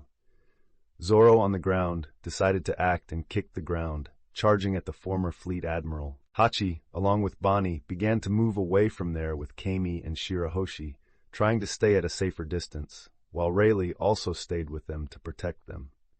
Immediately, the fight began, with Kong seeing all those attacks coming at him from all those people. He quickly dodged Nami's claws and jumped when the whirlwind that Vivi created headed his way, destroying even the ground. He saw 2 other women jumping in the air with their clubs.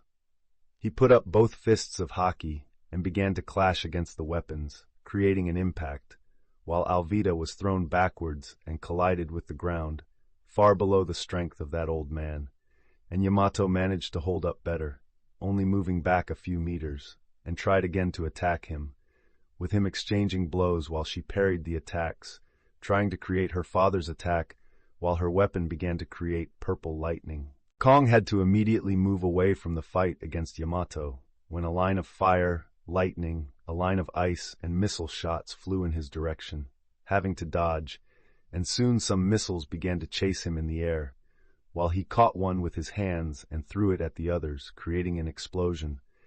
But he was surprised that at the same time this happened, Zoro appeared with his blades while spinning in the air, throwing energy from Odin. That hit Kong, making him fall to the ground at high speed, while the whole area began to explode, creating a sphere of dark energy. It wasn't even a millisecond before he blasted out of the hole and landed a little distance away with his clothes quite dirty. He looked at it and simply brushed off some of the dust, but he was still quite well. He covered his whole body with haki. Zoro murmured, falling to the ground after seeing that while attacking him, he had never seen anyone do such a thing until then. Kong looked at the group still seriously, and as he was about to attack again, the sky seemed angry when thunder began to appear. "So you returned to the fight. I never had the chance to face the user of this logia in my life, so let's see what you are capable of." He couldn't help but comment with interest, still looking up at the sky. It was at that moment that the sky shone even brighter, and a gigantic bolt of lightning descended like a line of lightning, flying in his direction. That area of his was quickly exploded with a lightning bolt thrown by Enel, causing even more damage than Zoro had done. Enel emerged from the hole with injuries. While his lips bled after Kong's attack, he was angry, but soon his haki made him frown. After all, in front of the lightning, Kong reappeared, using Geppo. "Nira, truthfully, I didn't see her as a good match for Amora at first sight. I don't know, I really don't like her much, XD, but still, good chapter as always, a pleasure." Kong immediately saw huge rocks flying towards him, which he began to punch in the air as he exploded them, with Hugo launching them after emerging from the holes. The big man didn't stop there. He quickly sought his revenge with his fists against the old man and advanced in the air also using Geppo. Their fists collided again. "These 6 powers techniques of yours, they're not from the Marines." Kong immediately recognized this, frowning. Hugo did not respond. "How did you get these techniques?" He spoke and immediately made Hugo create a hole in the ground as Enel flew toward him, as well as Zoro, Yamato, Choo-Choo, Baby 5, Vivi, Nami, Alvida, and a slightly more injured Hugo from the last attack. "Forget that now. I'll find out later, but first, let's deal with everyone first, since this is getting interesting." Kong spoke seriously, yet at the same time showing he was excited to be fighting all these people. Then he advanced against them and a battle began. "We should get out of here." Bonnie spoke desperately as the explosions and attacks began. "You go ahead, I'll stay," Rayleigh said, looking at the battle seriously. "All right," Hachi said and started running with Kami and his friend. Bonnie also started running with Shirahoshi, who looked thoughtful. "I wanted to fight too," Shirahoshi admitted, but she didn't have her weapon at the moment. While the battle started below, a line of purple fire and yellow light appeared in the sky at that moment, while the battle between Luffy and Kizaru continued. It hadn't been long since they had passed through here, but their speed was so great that they made a full circle around the island, while another 2 trees began to fall from their attacks, but they hadn't even touched the ground yet with the speed of both. Luffy, attentive to the battle his companions had started with Kong as soon as they got close, and in his field of observation haki, knew what was happening and had faith in his companions. In a moment when he was exchanging sword blows with Kizaru, he heard Shirahoshi's words. He simply took a small thing he kept for the girl from his pocket and threw it. "Catch, Shira!" he shouted. Shira was surprised by his voice, even before the lines of attacks between them appeared in the sky, and understood when she saw that object beginning to increase in size. Seeing her trident coming her way. "What are you doing?" Bonnie was confused when she felt the mermaid move and didn't even have time to finish when Shirahoshi simply swayed her tail and flew upwards, catching her trident in the next moment. "I will help." Shirahoshi looked at Bonnie and spoke those words as she advanced in the middle of the war. Chapter 279, Sabaody Archipelago, 15, third-person POV. Sabaody Archipelago, first half of Grand Line. Reiju and Lamy continued fighting each other, while pausing to watch Luffy and Kizaru battle each other in the space above the city. Quickly passing by them, and a tree in the distance began to shake due to the clash of their swords. "Luffy," Reiju commented as she followed him with some difficulty due to the speed of both. "It seems that the Navy really came here," Lamy remarked, recalling those things they had destroyed some time ago, along with Reiju knocking out that fat man with the axe. A loud sound of a great thunderclap emerged in the distance, along with other explosive sounds, as a battle seemed to have started on that side. "They are them. Our companions are fighting someone quite strong." Lamy, with a more developed observation haki, commented. "Let's go, they seem to need help," Reiju said, and both began using Geppo in that direction. Meanwhile, in that very area, the fight intensified, as even Kong had a great deal of trouble dealing with all that pressure, receiving multiple attacks. "You have great potential, one that I have never seen in a young crew in all my years, but at the same time, this potential worries many people, and the balance of powers. Your actions against the Tenryubitos also do not help, so I will do everything to take you down here," Kong declared as Zoro advanced against him. However, as soon as their swords were about to touch him from an opening created by the others, Kong made a staff appear out of nowhere in his hand. Zoro immediately was surprised as his haki-coated sword struck against a strange wood also imbued with haki. "You see, it has been a long time since I last used this weapon, so let's see if you can handle it," Kong declared, as everyone was on alert while he moved away from Zoro and began spinning the weapon, making a side slash in front of them. But he had no one within his reach. After all, his staff was only 2 meters long. However, something happened while everyone stared dazed at it. After all, that staff began to expand a second later and started to get bigger as he swung it down forcefully, becoming twisted and fully imbued with haki. The Straw Hat crew quickly moved out of the way of it while dodging to the sides. "He's going to hit Hachi and the others!" Yamato quickly exclaimed as the staff descended towards Haki running. Even 1,000 meters away from the fight, the staff expanded up to there while descending forcefully. This? Hachi exclaimed, unable to react.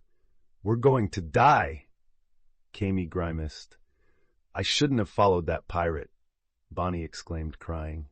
However, just as it was about to touch them, someone appeared in front of them, and it was none other than Rayleigh with his sword.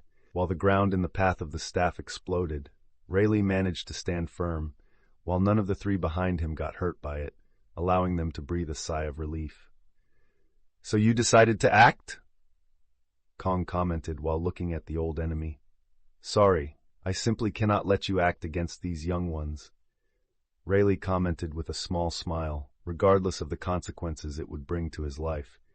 As soon as Rayleigh gave his reply, Yamato appeared next to Kong, using his weapon. Without time to fully pull his staff back, Kong used haki while crossing his arms, making himself be struck downward, flying like a rocket while his staff began to rapidly decrease in size, returning to him as he exploded the ground with his own body.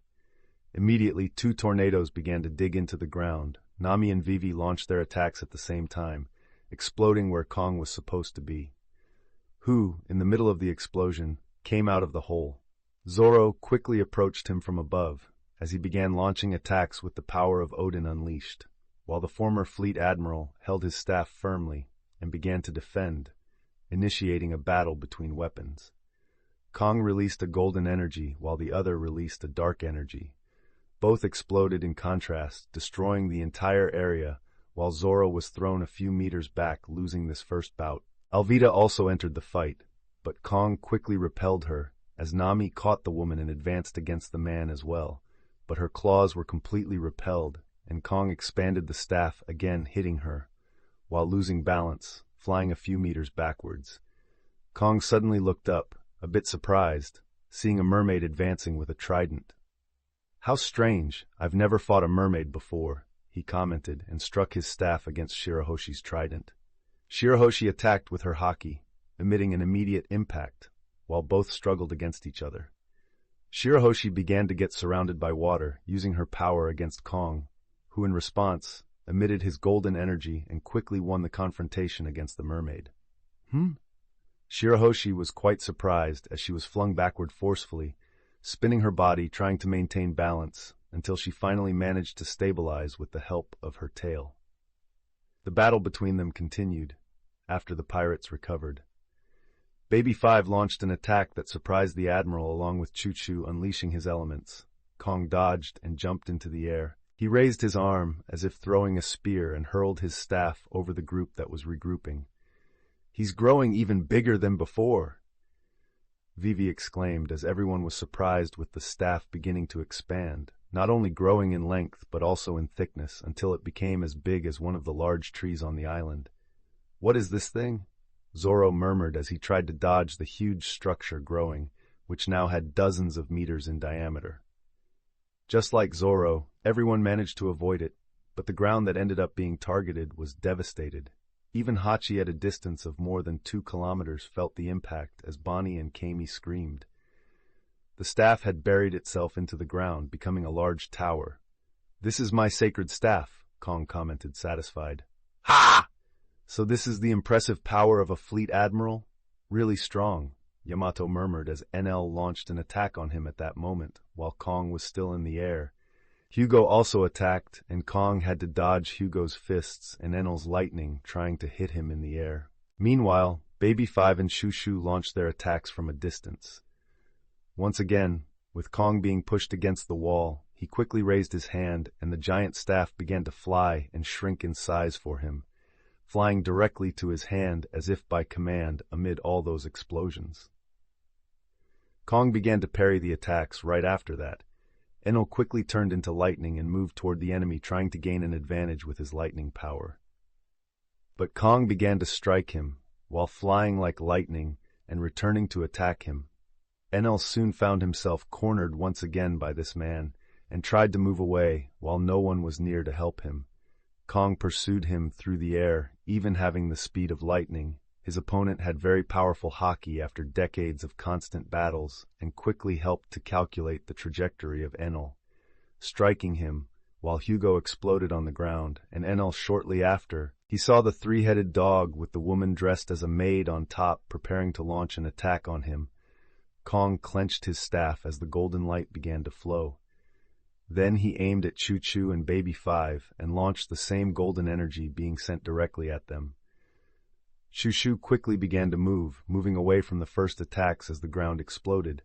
However, he could not escape the last attacks, with Kong already predicting his dodge trajectory and launching the attack to that location. Choo-Choo was thrown away with Baby 5. Kong did not continue attacking them, as he calmly analyzed the situation. He was winning this fight even against several opponents, but he was still far from defeating this group. A moment later, all the Straw Hats quickly regrouped in front of Kong, even some dirty and injured. They still seemed ready to fight as if nothing had happened to them. This way, it's going to take me a long time to deal with everyone, he murmured, looking at Yamato, Zoro, Nami, Vivi, Hugo, NL, Alvida, Shirahoshi, Baby 5, and Choo-Choo. He had to deal with 11 of them, and all had some degree of haki, some very powerful like Yamato and Zoro. All right, let's continue. He decided after thinking for a while as the entire area was unleashed, only with Rayleigh at a distance watching the fight, but still making no move. Without wasting more time, he simply launched himself into the air against his opponents. But as he flew towards them, 2 new people appeared at that moment. Lami and Reiju finally showed up. In the air, he sensed flames coming his way, and Kong quickly dodged Reiju's flaming attacks. A huge energy sphere began to expand at that moment as well, turning the environment blue as he dodged the Phoenix's attacks.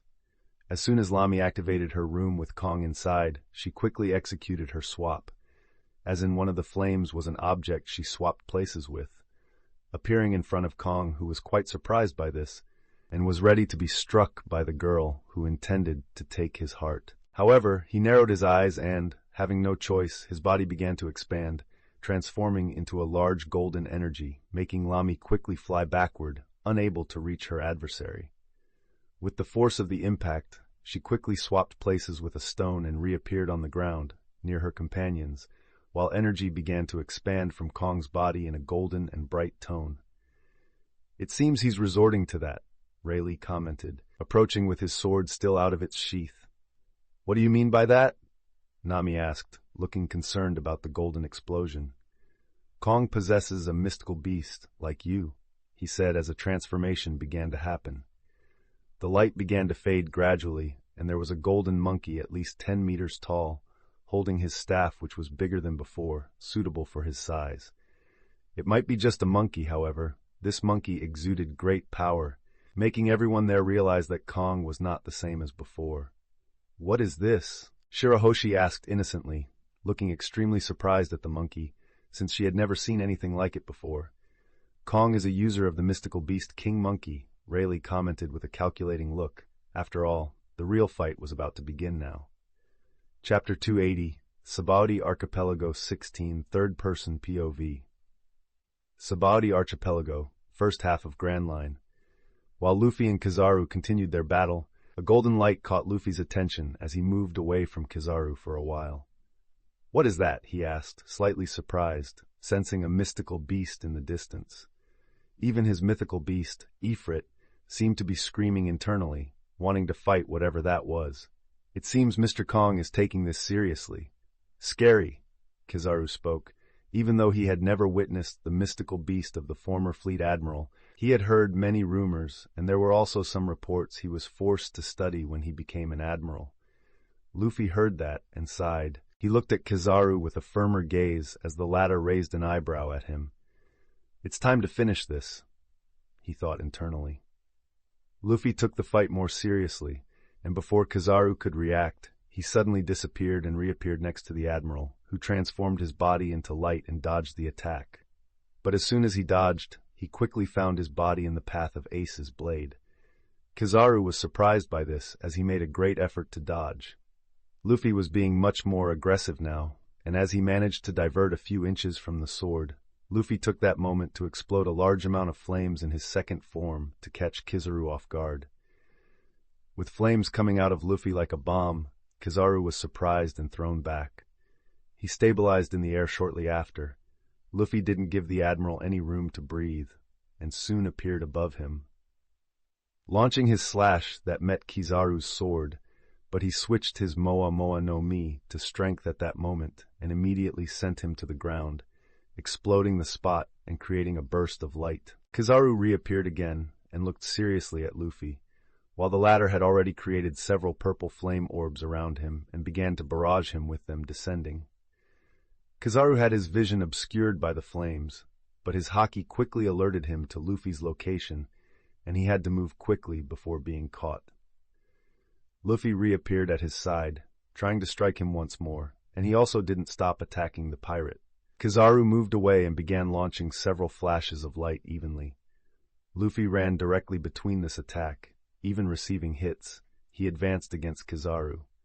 The explosions occurred in a straight line as he approached the admiral, who was surprised as Luffy emerged in front of him and punched him in the face with a haki-coated fist, breaking his glasses, sinking his face in a bit as he was thrown back, breaking the ground, and tearing a line through the middle of the forest. Kong, fighting against the Straw Hats using his transformation, looked at it a bit surprised as, "Is he beating Kizaru?"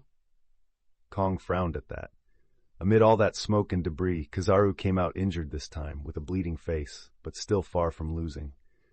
Luffy, once again, reappeared in front of him, beginning to throw punches, while Kizaru used his sword to defend, with a much more serious look than before.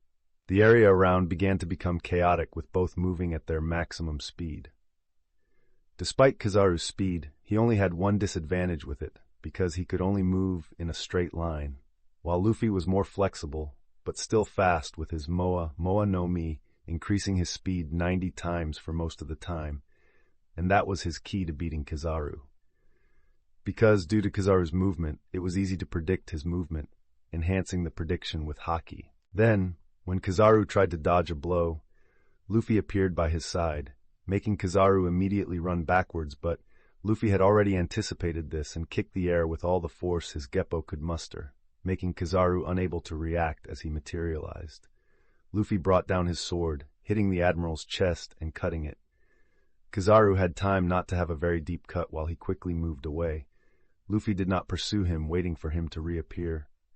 While at a distance, Kizaru rematerialized with his chest and face bleeding.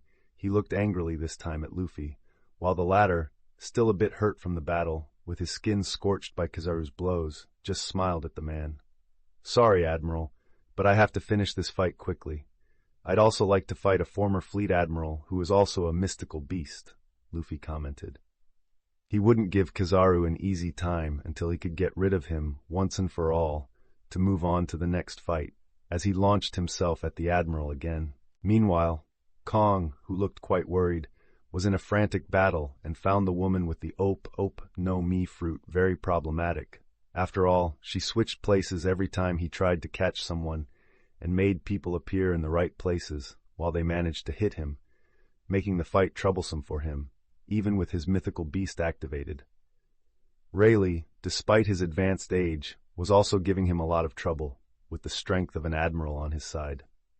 He quickly parried the swords of Zoro and Rayleigh with his staff, while he received attacks from others, making his staff grow and shrink the entire time.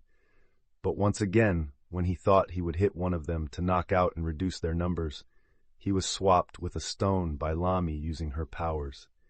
But even with all the disadvantages, he was holding up well and putting pressure on the group too. Kong jumped into the air and wrapped his staff with haki as soon as it returned to its proper size for his current form, and struck again against the swords of Zoro and Rayleigh, while Alvida and Yamato appeared with her club at his side, and Shirahoshi with her trident trying to hit him from above. After dispatching the two swordsmen, he spun his staff and quickly counterattacked the enemy weapons, making them all retreat while Reiju's flames prevented him from approaching the pirate's companions. Something happened at that moment, making Kong himself stop looking at the pirates and frown, as in the middle of the fight an explosion happened next to him, while the ground was dug up by Kizaru himself, until he finally stopped. All the Straw Hats stopped with Kong as they watched Luffy emerge, exploding the ground near the end of that new destruction. The smoke finally dissipated as the place fell silent for a moment. Kizaru appeared on the ground, fallen while bleeding with a broken nose and a shallow cut on his chest, but still leaving a large mark of blood spread across his clothes. Kizaru, the admiral known to be the fastest man in the navy, lay there unconscious, while Luffy remained a few meters from him while standing in his hybrid form, with some blood spread over his body. Because the fight against the admiral was not easy, and he was quite damaged after becoming more aggressive. After having a fixed look at Kizaru, Luffy finally turned and looked at Kong at that moment, opening a small smile. "Looks like it's the first time we've met," Luffy said. He defeated Kizaru. Rayleigh had a certain gleam in his eyes at a distance as Luffy approached Kong. Kong did not respond to him, frowning as he analyzed the situation while suspended with his own staff. "What is this beast?" Luffy could not help but ask. He hadn't heard Rayleigh speak because he was in the middle of a fight, but he became curious to see the golden monkey holding a staff that could expand. "It reminds me of a legend about the journey to the west. You're the Monkey King, aren't you?" he asked with a small, curious smile. "Yes," Kong decided to answer him. "I ate the Saru Saru no Mi model, Sun Wukong," he said calmly, continuing to analyze Luffy. "I see, that's quite unexpected." Luffy was happy to find someone with special powers and whom he did not know from the original work. "It suits you, former Fleet Admiral Kong." Luffy's voice sounded friendly as his companions waited for their captain's order. "You gave the Admiral a good beating this time, Luffy," Reiju said, approaching Luffy. "This guy is quite troublesome, but yes, I managed to do it since I wanted to come here too," Luffy told the woman with a smile. "What will we do now, Captain?" Zoro asked. "I know the fight is yours, but I want to fight this one, if you don't mind," Luffy asked. He usually wouldn't ask their permission, but since it was about a fight, after all, battles are sacred to Luffy. If any of them claimed this fight, then no one should interfere. "You can have the fight," Yamato shrugged. "Tsk. He's not a swordsman, despite using that staff, but you can fight him if you want," Zoro admitted and became disinterested. "All yours," Lamy commented. "Go for it, Luffy-sama," Shirahoshi cheered excitedly. "Try to get some money off him, Luffy," Nami immediately requested. The others made no further comments, just nodding. Even some still wanting to fight, they stayed silent with Enel and Choo-Choo. Luffy nodded in acceptance of the crew's agreement and tossed a pair of sea-stone handcuffs to Reiju, who was closest. "Handcuff the Admiral," Luffy asked, and the woman nodded. "That's not going to happen." Kong frowned and immediately rushed to prevent it from happening. However, Luffy appeared in front of him at that moment, clashing with Ace against the Rui Jingu Bang, the legendary weapon of the beast. Both exploded in armament haki. "Sorry, but Kong, now this fight is between you and me." Luffy spoke as his strength increased, matching the man in front of him in a direct confrontation. "Tsk, you're troublesome. Fine, I'll deal with you before I take Kizaru again," Kong declared. After all, he couldn't do anything now. He would have to beat Garp's grandson thoroughly before capturing him and taking Kizaru again, especially since the Navy was in a delicate moment. A defeat to a rookie pirate would already destroy the Navy's morale in the next war, let alone the scandal of being captured. Anyway, Kong looked at Luffy's weapon. "Let's see if you're really worthy of holding this weapon," he declared, with both having their battle flame more alive than ever, as their beasts were eager to fight each other. That's it for this part. Once again, the series, What If Harry Became an Artificer, is finished for now, due to catching up with the current number of chapters. So I would like everyone's input for the next project on this channel. I am currently debating between 3 fanfics. 1. What if copy system in Naruto 2? What if ninja in Jujutsu Kaisen 3? What if sign-in system in High School DxD? Please comment on which fanfic you would like to see next on this channel. Thank you for listening to What If There Was a Different Luffy. If you enjoyed the video, please like and subscribe. The next part will be uploaded on Friday.